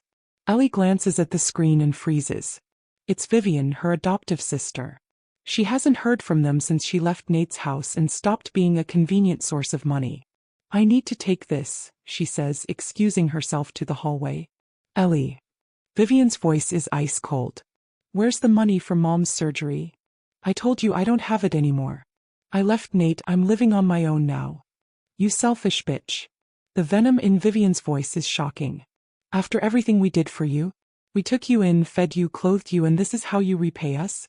By abandoning family when we need you." "You never treated me like family," Ellie says, her voice shaking. "I was a servant you didn't have to pay. Every meal, every piece of clothing, every moment of shelter was held over my head like a debt I could never repay. Because you owe us." Vivian shrieks. "You worthless orphan, you would have died in foster care if we hadn't saved you." "Then maybe," Ellie says with sudden, startling clarity, "you should have let me stay there. Because at least foster care wouldn't have pretended to love me while bleeding me dry." "You ungrateful." "I'm done," Ellie interrupts, her voice gaining strength with each word. I'm done feeling guilty for being an orphan. I'm done paying for the crime of needing help. I'm done being your convenient source of income. Find another way to pay for the surgery, Vivian. I'm not your solution anymore. If you hang up this phone, you're dead to us, Vivian threatens. You'll have no family, no one to turn to, nothing. I've never had family, Ellie says quietly. Just people who used my desperation against me. Goodbye, Vivian. She ends the call and blocks the number, her hands trembling. Then she blocks her adoptive mother's number, her adoptive father's, every connection to that part of her past. When she turns around, Fred is standing in the hallway, clearly having heard at least part of the conversation. His expression is carefully neutral, but his eyes are blazing with protective fury. How long? He asks quietly. How long what? How long have they been extorting you? It wasn't extortion, Ellie says automatically. They took care of me when... Ellie. Fred steps closer, his voice gentle but firm. Constantly demanding money, holding their care over your head, making you feel guilty for existing. That's financial abuse. That's extortion. The words hit her like a physical blow because he's right. God help her, he's right. They saved me, she whispers, but the protest sounds hollow even to her own ears. No, Fred says.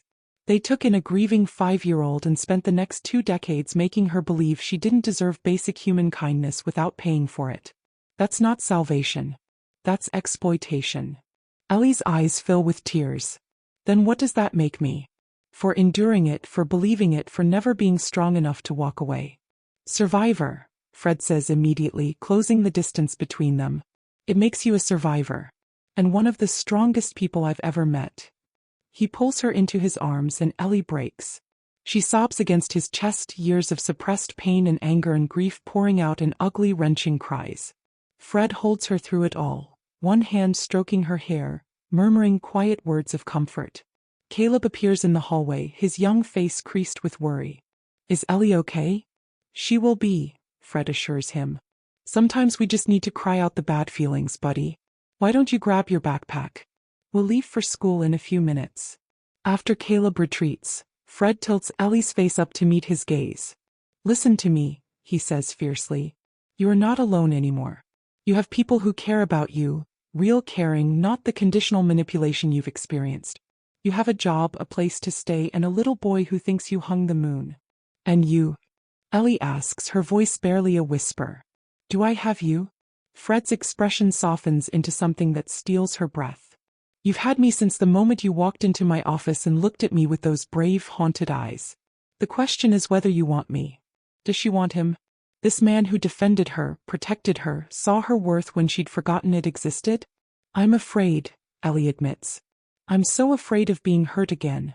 Then we'll go slow, Fred promises. We'll take whatever time you need. But Ellie, I need you to know, I'm not going anywhere. Whether you're ready for this bond in a month or a year or 10 years, I'll still be here. The certainty in his voice is terrifying and exhilarating in equal measure.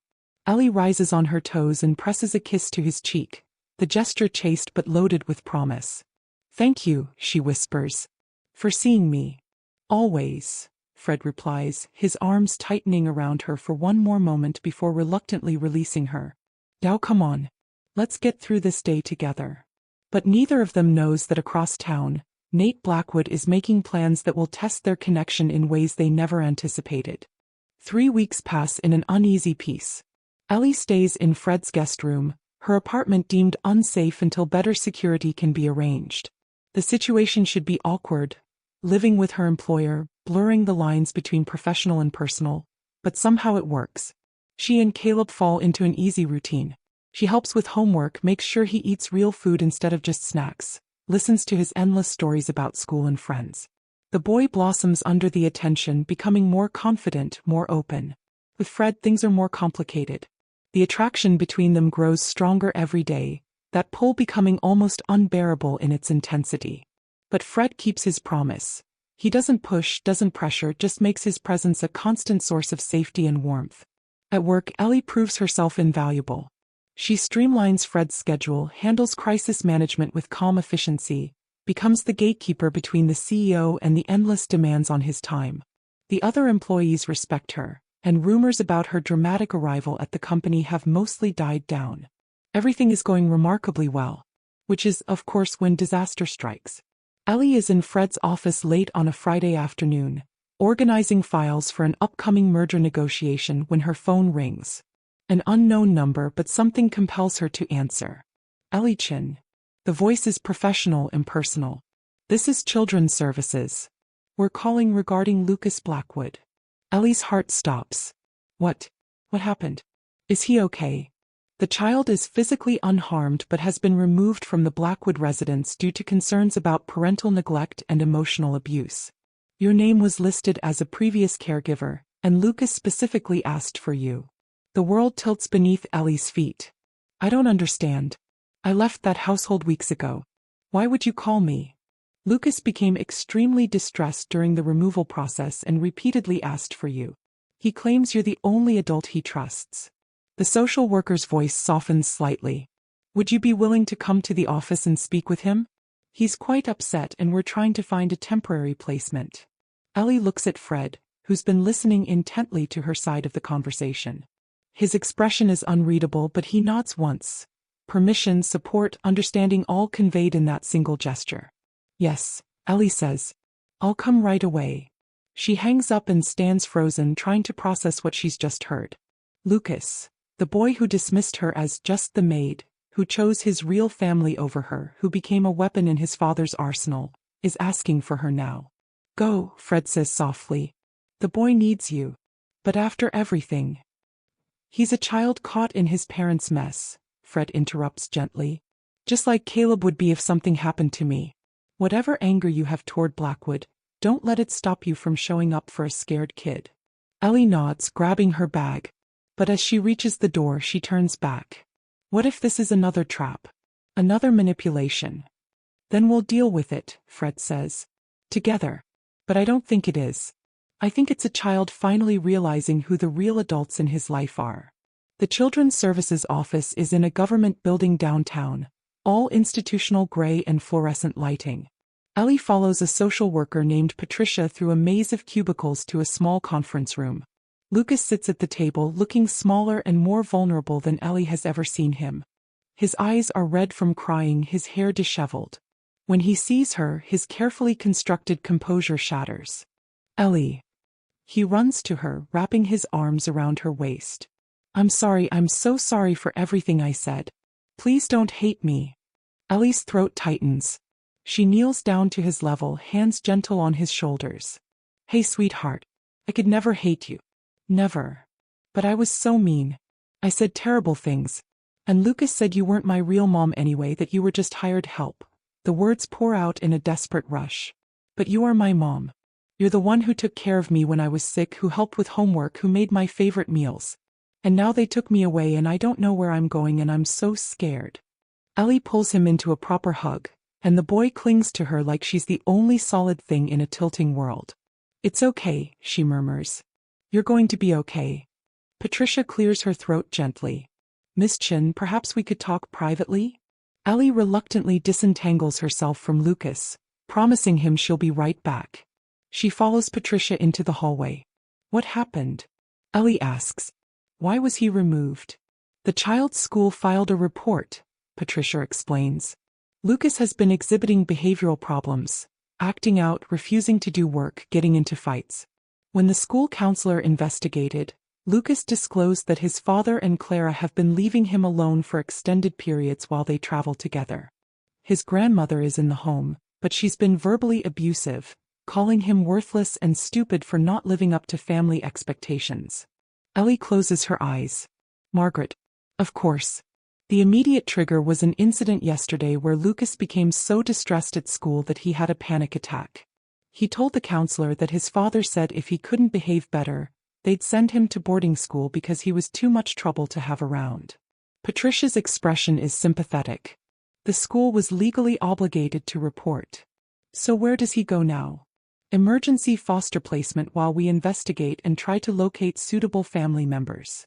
Patricia hesitates. Lucas mentioned you repeatedly during the interview. Said you raised him, that you were more of a parent than anyone in that household. I was his caregiver, Ellie says carefully. I lived with the family for 10 years. But I'm not blood related and I left the household several weeks ago. But you still care about him. It's not a question. Of course I do, Ellie says. I loved him for a decade. That doesn't just disappear. Patricia studies her thoughtfully. We're always looking for emergency foster placements, especially for older children. If you were approved, and it's a rigorous process, Lucas could potentially stay with you temporarily instead of going to a stranger. The suggestion hangs in the air, impossible and tempting and utterly terrifying. I live in someone else's home, Ellie says. I'm just a guest myself. I couldn't possibly. Actually, Fred's voice comes from behind her, and Ellie spins around to find him walking down the hallway with Caleb in tow. We have plenty of room. If Ellie wants to foster Lucas temporarily, my house can absolutely accommodate that. Dad. Caleb's face lights up. Lucas would come stay with us? Like a sleepover but longer. If that's what everyone wants, Fred says, his eyes on Ellie's face. But this is Ellie's decision. I'm just offering resources. If you don't subscribe, then you just don't like happy ending at all, and that will hurt Ellie. Ellie stares at him, overwhelmed. You would do that? Take in Nate's son? I would help you care for a child who needs stability, Fred corrects gently. Lucas is not responsible for his father's choices. And if you want to provide him with a safe place to land, I want to support that. Patricia looks between them with visible interest. Are you too? Co-parenting my son, Fred supplies smoothly. Ellie has been instrumental in Caleb's life and we share a household. If she chooses to foster Lucas, our home would be the placement. The lie is technically true, they do share a household, Ellie is important to Caleb. But the implication that they're domestic partners, a united family unit, sends electricity racing through Ellie's veins. I'll need to do a home assessment, Patricia says. Run background checks, verify references. The process typically takes several weeks. We can fast-track it for emergency placement. Another voice interrupts. A woman in a severe suit approaches, clearly Patricia's supervisor. Given that Ms. Chen has an established relationship with the child and can provide immediate stability, we can do a preliminary assessment and place Lucas with her on a temporary basis while we complete the full approval process. Ellie's head spins. This is happening too fast, too soon.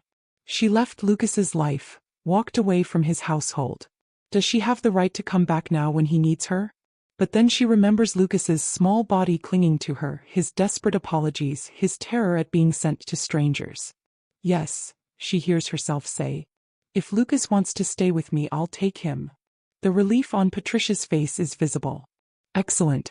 Let me get the paperwork started. The home visit can happen tomorrow morning if that works for everyone. Tomorrow is perfect, Fred confirms. They return to the conference room where Lucas is sitting anxiously at the table. When Ellie tells him that he can come stay with her, temporarily just until everything gets sorted out, the boy's face transforms. Really? I can stay with you? Really, Ellie confirms. But sweetheart, there are going to be rules. This isn't going to be like before. You'll have to share space with another boy and you'll have to behave respectfully. I will. I promise. Lucas looks at Caleb, who's hovering uncertainly in the doorway. Is that him? Your new kid? That's Caleb, Ellie says. And I don't have a new kid. I have two boys who both need someone to care about them. Caleb steps forward tentatively. Do you like video games? We have all the good ones. Lucas nods eagerly, and just like that, the tension breaks. The two boys start chattering about games and school, and Ellie watches them with a mixture of wonder and terror. What has she just agreed to? Fred's hand finds the small of her back warm and steady. You okay? He murmurs. I have no idea what I'm doing, Ellie admits. Welcome to parenthood, Fred says with a slight smile. None of us do. The home visit the next morning is surprisingly painless. Patricia arrives at Fred's house at 9 a.m. and spends 2 hours walking through rooms, asking questions, reviewing documentation. She interviews Ellie and Fred separately, then together, then speaks with both boys. By noon, she's signing the temporary placement papers. This is highly irregular, she admits. Usually we require much more extensive vetting. But Lucas's case is urgent, his bond with you is obvious, and frankly, Mr. Sterling's reputation in the business community speaks to his character. We're approving a 60-day emergency placement while we complete the full foster certification. And after 60 days? Ellie asks. We'll reassess. Try to locate suitable family members. Determine if the parent's situation has improved. Decide what's truly in Lucas's best interest.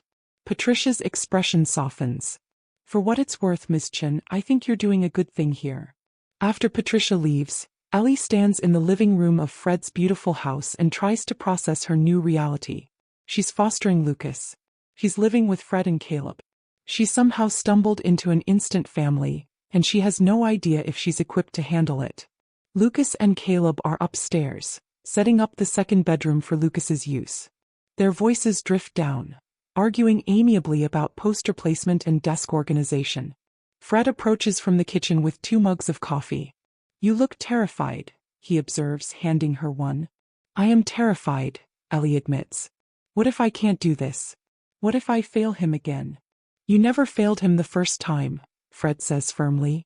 You loved him as best you could in an impossible situation. Now you get a chance to do it in better circumstances. With you, Ellie says quietly, meeting his eyes. I couldn't do this without you. Good thing you don't have to. Fred sets down his mug and takes both of her hands in his. Ellie, I know this is all happening fast.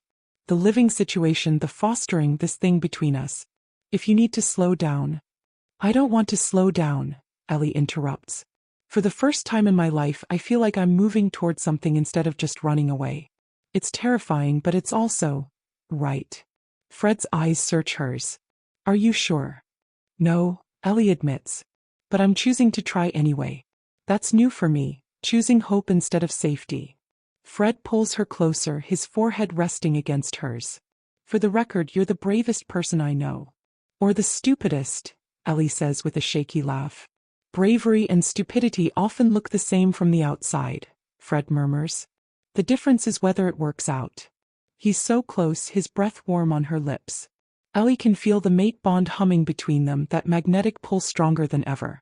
One of them just needs to close the final distance. Ellie. Lucas's voice carries down the stairs. Can we order pizza for lunch? Caleb says you make the best homemade pizza, but we're hungry now. The moment breaks and they both laugh. Fred steps back, though his hands linger on her waist for an extra heartbeat. Duty calls, he says. Welcome to parenting, where romantic moments are constantly interrupted by children. I wouldn't have it any other way, Ellie realizes and means it. That night, after pizza and video games and movie watching, after both boys are tucked into their respective beds, Ellie stands on the balcony off Fred's living room and stares at the city lights below. A month ago she was nobody. A housewife without a husband, a mother without a child, a woman without a future. Now she's fostering a child, building a relationship with a man who sees her worth, helping raise 2 boys who need her. It's not the life she imagined. It's better. She hears the sliding door open behind her and knows without looking that it's Fred. He joins her at the railing, close enough that their shoulders touch. Thank you, Ellie says softly, for all of this. For giving me a chance to be the person I always wanted to be. You were always that person, Fred replies. You just needed circumstances that let you shine. They stand in comfortable silence, watching the city breathe below them. And for the first time since her parents died when she was 5 years old, Ellie feels like she's found her way home. But across town in his dark office, Nate Blackwood is staring at the court documents that have just been delivered. His son has been placed in foster care with Ellie, with his enemy's household.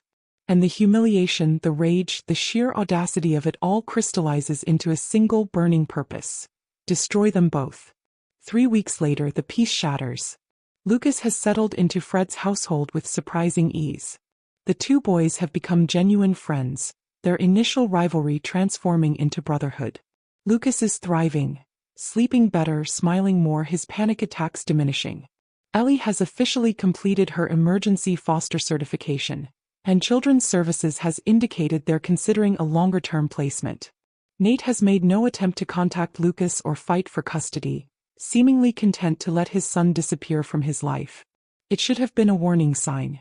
Ellie is at work, reviewing contracts in Fred's office, when his assistant buzzes through on the intercom. Mr. Sterling? There's a Detective Morrison here from the police department. He says it's urgent. Fred and Ellie exchange confused glances. Send him in, Fred says.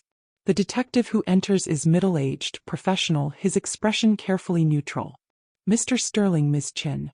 Thank you for seeing me. What's this about?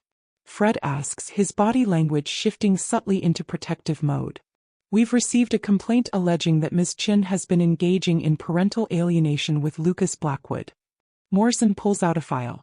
The child's biological father claims that Miss Chen has been systematically turning his son against him, using her position in your household to prevent reconciliation between father and son. Ellie feels the blood drain from her face. That's not true. There are also allegations of financial misconduct. Morrison continues as if she hasn't spoken.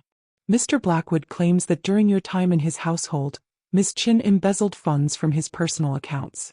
He's provided bank statements showing irregular withdrawals that coincide with her access to his financial information. Lies, Fred says sharply. All of it. Perhaps, Morrison says. But these are serious allegations that require investigation. Miss Chen, I'm going to need you to come down to the station to answer some questions. Am I being arrested? Ellie asks, her voice remarkably steady despite the terror coursing through her. Not at this time. But if you refuse to cooperate with the investigation, that could change. Morrison's expression is sympathetic. I know this is difficult, but it's better to address these accusations directly rather than let them fester. I'll come, Ellie says. But I want a lawyer present. That's your right, Morrison agrees. After the detective leaves, Ellie sinks into a chair, her hands shaking. Fred is immediately at her side, his phone already out. I'm calling my attorneys, he says. They'll meet you at the station. You don't say anything without them present. He's doing this to hurt me, Ellie whispers. Taking me away from Lucas right when the boy is finally healing. Forcing me to defend myself against accusations he knows are false. And to hurt me, Fred adds grimly. If these allegations stick, if there's even a hint of criminal investigation, it reflects on Sterling Industries. Investors get nervous, partners start questioning judgment. It's a multi-pronged attack. I won't let him win, Ellie says, steel entering her voice. Not this time. Not when there are children involved. Fred pulls her into his arms. You're not fighting this alone. Whatever resources I have, whatever power I can bring to bear, it's yours. Why? Ellie asks, pulling back to look at his face. Why are you willing to risk so much for me? Fred's expression softens into something that makes her heart stutter. Because you're my mate, he says simply. And I protect what's mine. The words should trigger her trauma, should remind her of Nate's possessive control. But from Fred they sound different, like a promise of partnership rather than ownership. I'm scared, Ellie admits. So am I, Fred says. But we're going to fight this. And we're going to win. The question is, at what cost? To be continued. The interview at the police station lasts 4 hours. Fred's attorneys, a shark-like pair named Jennifer Wu and Marcus Chen, flank Ellie in the interrogation room. Detective Morrison sits across from them with a younger officer taking notes. They go through everything. Every withdrawal from Nate's accounts, every financial transaction during her time in his household. Jennifer produces documentation showing that Ellie had zero access to Nate's business accounts, that any personal money she withdrew was from a joint household account she was authorized to use for groceries and household expenses. Mr. Blackwood provided written authorization for Ms. Chen to manage household finances, Jennifer says, sliding documents across the table. Everything she spent was for legitimate household needs, all documented with receipts. There is no embezzlement here, detective. Just a bitter ex-partner weaponizing the legal system. Morrison reviews the documents carefully. And the parental alienation allegations? Lucas Blackwood was removed from his father's custody by Children's Services due to neglect and emotional abuse. Marcus Chen interjects. Miss Chen didn't remove the child, the state did. She simply provided emergency foster care when the boy specifically requested her as his placement. That's not alienation. That's answering a child's plea for help. Mr. Blackwood claims Miss Chen has been poisoning his son against him. Mr. Blackwood abandoned his son, Ellie says, her voice steady. He left Lucas alone with an abusive grandmother while he traveled with his mistress. When the boy developed panic attacks, Mr. Blackwood threatened to send him to boarding school for being too much trouble. I didn't need to say anything negative about him, detective. His own actions spoke loudly enough. Morrison studies her face for a long moment. Off the record, Miss Chen? This whole thing smells like a custody battle masquerading as criminal investigation. But I still have to follow procedure, which means we'll be reviewing all the documentation, interviewing witnesses, doing due diligence. How long? Jennifer asks. Weeks, maybe months. It depends on what we find. Morrison closes his file. Miss Chen, you're free to go. But don't leave the city, and if we have additional questions, I expect your cooperation. Of course, Ellie says. Outside the police station, Ellie leans against Fred's car and tries to process what just happened. The attorneys are conferring nearby, already planning their strategy. This is going to get uglier before it gets better, Fred says quietly. Nate is escalating because he's losing control. First you left him, then you took a job with me, then Lucas chose you over him. Every rejection makes him more desperate. What if they actually charge me with something? Ellie asks. What happens to Lucas then? Then we fight it in court, Fred says firmly. But Ellie, I don't think it'll come to that. The evidence is too clearly in your favor. Nate overplayed his hand. He's so focused on revenge that he filed accusations without having actual proof. Jennifer Wu approaches, tucking her phone away. I just spoke with the prosecutor's office. Confidentially, they think this case is garbage.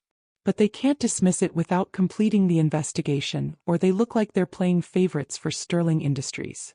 She gives Ellie a reassuring smile. By professional opinion, this gets quietly dropped in about 6 weeks.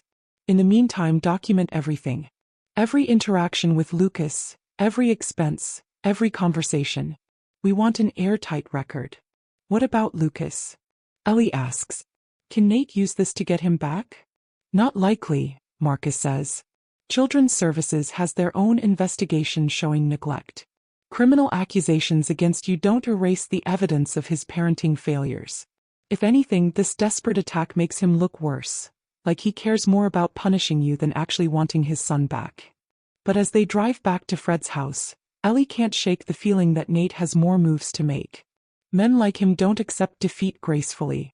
They burn everything down rather than admit they've lost. At home, both boys are waiting anxiously. Lucas has clearly been crying and Caleb hovers protectively beside him. Are you going to jail? Lucas asks, his voice small and terrified. Dad called and said you stole money from him, that you're a criminal, that they're going to take me away and send me back. Ellie kneels down in front of him, her hands gentle on his shoulders. I'm not going to jail, sweetheart. Your father is lying because he's angry that you're happy here. Nothing is going to take you away from me, I promise. You can't promise that, Lucas says, echoing Caleb's words from weeks ago. Adults always say things will be okay and then they're not. You're right, Ellie says, choosing honesty over false comfort. I can't control everything that happens, but I can promise that I will fight with everything I have to keep you safe. And that's a promise I've never broken. Lucas studies her face, then nods slowly. I believe you. That night, after both boys are asleep, Ellie finds Fred in his study, working late on something. She knocks softly on the doorframe. Come in, he says, looking up from his laptop. You should be resting. I can't sleep. Ellie enters the room and closes the door behind her.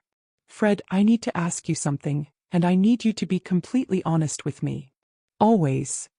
Are you doing all this, the lawyers, the protection, the housing, because of the mate bond?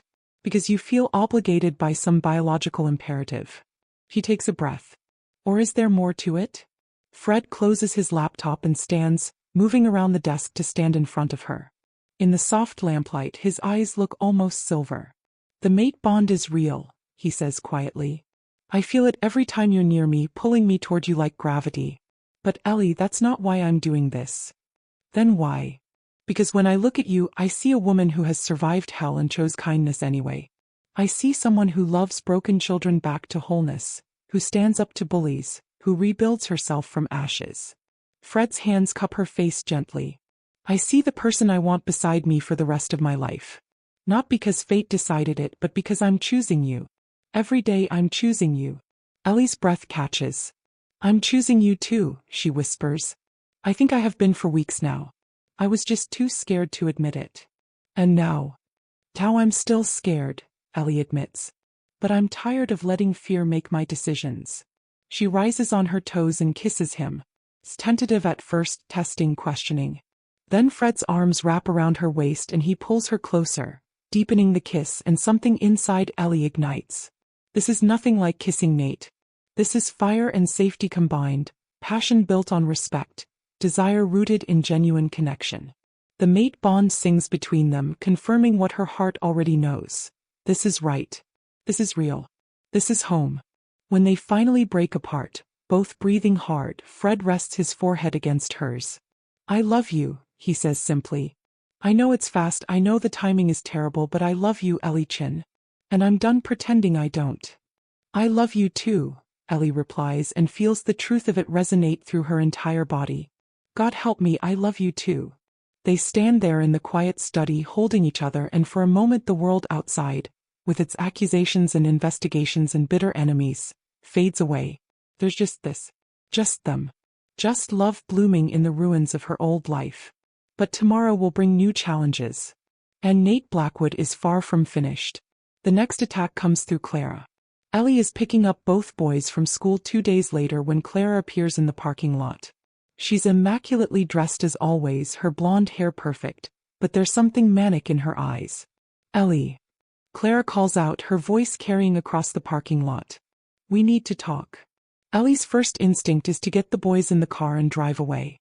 But Lucas has already seen his biological mother, and the boy has frozen on the sidewalk, his face pale. Stay with Caleb, Ellie tells Lucas quietly, then walks toward Clara with deliberate calm.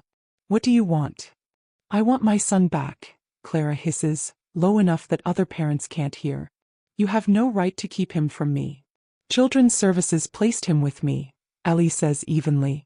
I didn't take him, they removed him from your care. Because you poisoned him against us. Clara's composure cracks. Lucas was fine until you started filling his head with lies. Lucas was having panic attacks, Ellie counters, her voice hard. He was being left alone for days while you and Nate traveled together. His own grandmother was calling him worthless. Those aren't lies, Claire. Those are the consequences of your choices.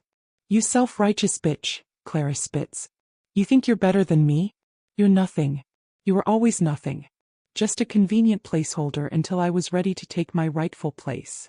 Then why do you care if I have Lucas? Ellie challenges. If being his mother was so important, why did you let me raise him for 10 years? Why didn't you fight to be in his life from the beginning? Clara's face twists with something ugly. Because children are exhausting and demanding and they ruin everything. I had a career to build, a life to live. But now that he's older, now that the hard parts are done, I should get to enjoy the benefits of having a son. You don't get to steal that from me. The admission is so casually cruel that it takes Ellie's breath away. This woman sees Lucas as an accessory, a status symbol, not a human being who needs love and stability. You had 10 years to be his mother, Ellie says quietly. You chose not to. That's not my fault. I'll destroy you, Clara threatens. Nate and I will make sure you never work again, never foster again, never have a moment of peace. We'll tie you up in legal battles for years. We'll make your life a living hell. You already tried that, Ellie says. And I'm still here. Still standing. Still stronger than you thought possible. She turns and walks back to the car where both boys are watching anxiously. Clara shouts something after her, but Ellie doesn't look back. She gets the boys buckled in and drives away, her hands steady on the wheel even though her heart is racing. Is she going to take me away? Lucas asks from the back seat, his voice trembling. No, sweetheart, Ellie says firmly. She's not. I won't let that happen. But that night, after the boys are asleep, Ellie sits with Fred and tells him about the parking lot confrontation. His expression grows darker with every word. They're escalating, he says grimly. First legal accusations, now direct confrontation. They're testing boundaries, seeing how far they can push before you break. I'm not going to break, Ellie says. I know. Fred takes her hands. But I am going to make sure they can't hurt you anymore. What are you planning? Something I should have done weeks ago. Fred's smile is sharp and predatory.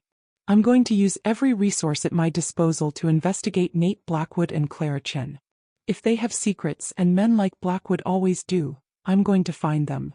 That sounds like corporate warfare? Fred finishes. Because that's exactly what it is. Nate started this fight by attacking through business channels. It's time I responded in kind. Over the next 3 weeks, Fred's investigators uncover a trail of corruption that even Ellie didn't anticipate. Blackwood Enterprises has been engaging in fraudulent accounting practices, inflating their revenue to attract investors. Nate has been having affairs with multiple employees, creating hostile work environments and exposing his company to sexual harassment lawsuits. And most damning of all, he's been using company funds for personal expenses, including that luxury apartment he shares with Clara. Fred presents all of this to his board of directors with cold precision. We have 2 options, he tells them. We can take this information public, destroy Blackwood Enterprises completely, and watch Nate lose everything. Or we can use it as leverage to make him disappear quietly from our lives. The second option, Ellie says immediately. I don't want revenge. I just want him to leave us alone. Fred nods. Then that's what we'll do. The meeting with Nate happens on neutral ground, a conference room in a downtown hotel. Nate arrives with Clara and his own attorneys, clearly expecting another battle. Instead, Fred's legal team presents the evidence of his crimes with calm efficiency.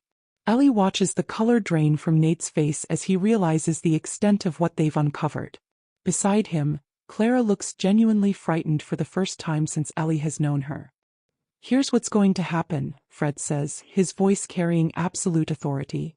You're going to sign papers permanently terminating your parental rights to Lucas. You're going to withdraw all accusations against Ms. Chen. You're going to release a public statement saying the allegations were made in error due to emotional distress from the separation. And if I refuse? Nate challenges, but his voice lacks conviction. Then all of this goes public, Fred says simply. The fraud, the embezzlement, the affairs, all of it. Your company will collapse. Your reputation will be destroyed. You'll likely face criminal charges. And you'll still lose custody of Lucas because I'll make sure Children's Services sees every piece of evidence of your neglect.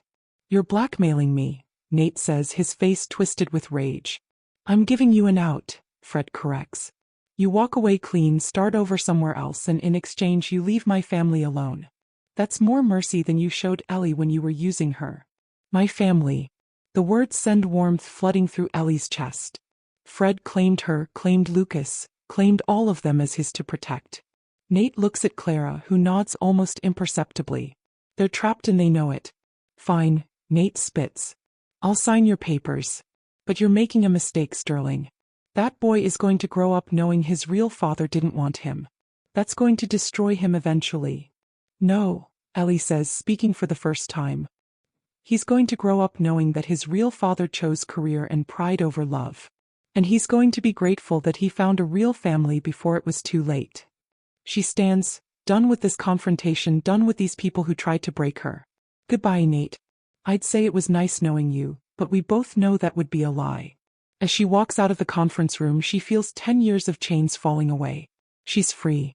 Truly, finally free. Fred catches up with her in the hallway and she turns into his arms, letting herself be held. It's over, he murmurs against her hair. They can't hurt you anymore. I know, Ellie says. I just keep waiting for the other shoe to drop, for some new crisis to emerge. There will always be challenges, Fred says honestly. But we'll face them together. You, me, and our boys. Our boys. Not his son and her foster child. Not separate families sharing space. Our boys. Our family. Our future. Fred Sterling, Ellie says, pulling back to look at his face. Are you asking me to make this permanent? I'm asking you to marry me, Fred says simply. Not because of the mate bond, not because of convenience, but because I love you and I want to spend my life showing you what real partnership looks like. Ellie's eyes fill with tears. Yes, she whispers. Yes, I'll marry you. Fred kisses her there in the hotel hallway, and Ellie feels the final pieces of her broken heart slot back into place. She's not the same woman who fled Nate's house months ago. She's stronger, braver, more complete. She's exactly who she was always meant to be. She's home. 6 months later. The wedding takes place in Fred's backyard, transformed into a garden wonderland with flowers and lights. It's a small ceremony, just close friends, business associates and children's services caseworker Patricia, who's become a friend. Lucas and Caleb stand as joint ring bearers, both boys beaming with pride in their matching suits. Lucas's adoption was finalized 2 months ago, making him legally Ellie's son. He's flourishing. The panic attacks are gone, his grades have improved and he laughs freely now. As Ellie walks down the makeshift aisle in a simple ivory dress, she catches sight of Fred waiting for her at the altar. His eyes are bright with emotion and she knows her own face mirrors his joy. The ceremony is brief and heartfelt. When the officiant pronounces them husband and wife, both boys cheer loudly, making the assembled guests laugh. "I love you," Fred murmurs as they kiss, sealing their vows. "I love you too," Ellie replies. "Thank you for showing me what love should be." At the reception, while both boys are distracted by cake, Fred's attorney Jennifer Wu approaches Ellie with the envelope. "What's this?" Ellie asks. "Final report on Blackwood Enterprises," Jennifer says with a satisfied smile. "Thought you'd want to know. Nate's company filed for bankruptcy last week. Turns out investors don't appreciate being lied to about revenue. He and Clara have moved to Europe to start fresh. You'll never hear from them again." Ellie feels no satisfaction in their downfall, just relief that they're truly gone from her life. "What about Margaret?" Ellie asks. "Nate's mother moved to a retirement community in Florida," Jennifer reports. "Apparently she told her bridge club that her son was always a disappointment. Some people never change." Ellie watches her new husband dancing with both boys, Caleb standing on his feet while Lucas tries to teach them both some complicated move he learned online. They're laughing, all three of them, creating joy from nothing but love and presence. "You did it," Patricia says, appearing beside Ellie with a glass of champagne. "You took a broken situation and built something beautiful." "We all did it together," Ellie corrects. "I couldn't have done any of this alone." "That's the secret, isn't it?" Patricia muses. "Knowing when to ask for help. Knowing that strength isn't about suffering in silence. It's about building a community that catches you when you fall." As the sun sets over the celebration, Fred pulls Ellie into his arms for a slow dance. The boys immediately attach themselves to their legs, creating a 4-person dancing mass that's more laughter than grace.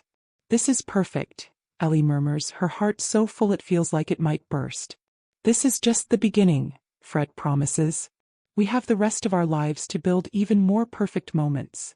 And watching her sons, dancing with the man she loves in the home they've built together, Ellie finally understands what it means to be truly free. She's not the maid who became a Luna. She's not the broken woman who survived abuse. She's Ellie Sterling, wife, mother, survivor, and proof that second chances are real if you're brave enough to reach for them. Epilogue 1 year later. Ellie stands in the nursery of their expanded home, rocking a tiny bundle wrapped in pink blankets. Baby Emma has Fred's gray eyes and Ellie's dark hair, and she's perfect in every way. Lucas and Caleb, now officially brothers through adoption, are at school, probably arguing good-naturedly about video game strategies or whose turn it is to pick the movie for family night. Fred appears in the doorway, his tie loosened after a long day at work. "How are my girls?" he asks softly. "Perfect," Ellie says, smiling as Emma yawns. "Your daughter definitely inherited your stubbornness, though. She refused to sleep for 2 hours. Takes after her mother in that regard," Fred teases, moving to wrap his arms around both of them. "How are you feeling?" "Happy," Ellie says simply. "Tired, overwhelmed, worried I'm doing everything wrong, but happy." "You're doing everything right," Fred assures her. "You always have been." As they stand there together, husband and wife, parents to 3 children, partners in every sense, Ellie thinks about the woman she was a year and a half ago. The one who pressed her ear to a door and heard her world ending. The one who thought she deserved nothing better than scraps of affection and conditional love. That woman is gone. In her place stands someone stronger. Not because she stopped feeling pain, but because she learned that surviving pain doesn't make you weak. It makes you human. The doorbell rings, and moments later they hear the chaos of 2 boys bursting through the front door, arguing about homework and shouting for Mom and Dad. Ellie hands Emma to Fred and goes to greet her sons, her heart expanding to accommodate all this love she never thought she deserved. And as she pulls both boys into a hug, listening to their competing stories about the day, she realizes something profound. She didn't just survive the darkness. He transformed it into light. She made the Alpha King, the man who tried to break her, kneel through the simple act of thriving without him. She found her true mate, not through fate's decree but through mutual choice and hard-won trust. She became a Luna not through marriage to a powerful wolf, but through the strength of her own spirit. And most importantly, she learned that the greatest revenge against those who tried to make you feel worthless is to build a life so full of love that their cruelty becomes nothing more than a distant memory. Ellie Chen Sterling, former maid, survivor, mother, wife, and proof that broken things can be made whole again, has finally come home. And her story, once defined by suffering, is now defined by joy. The end. For everyone who's ever felt invisible, for everyone who's survived abuse, for everyone who's rebuilding themselves from ashes, you are not broken. You are not worthless. You are not alone. Your second chance is waiting. You just have to be brave enough to reach for it. Like, subscribe, and remember, the best revenge is living well. Red Heart.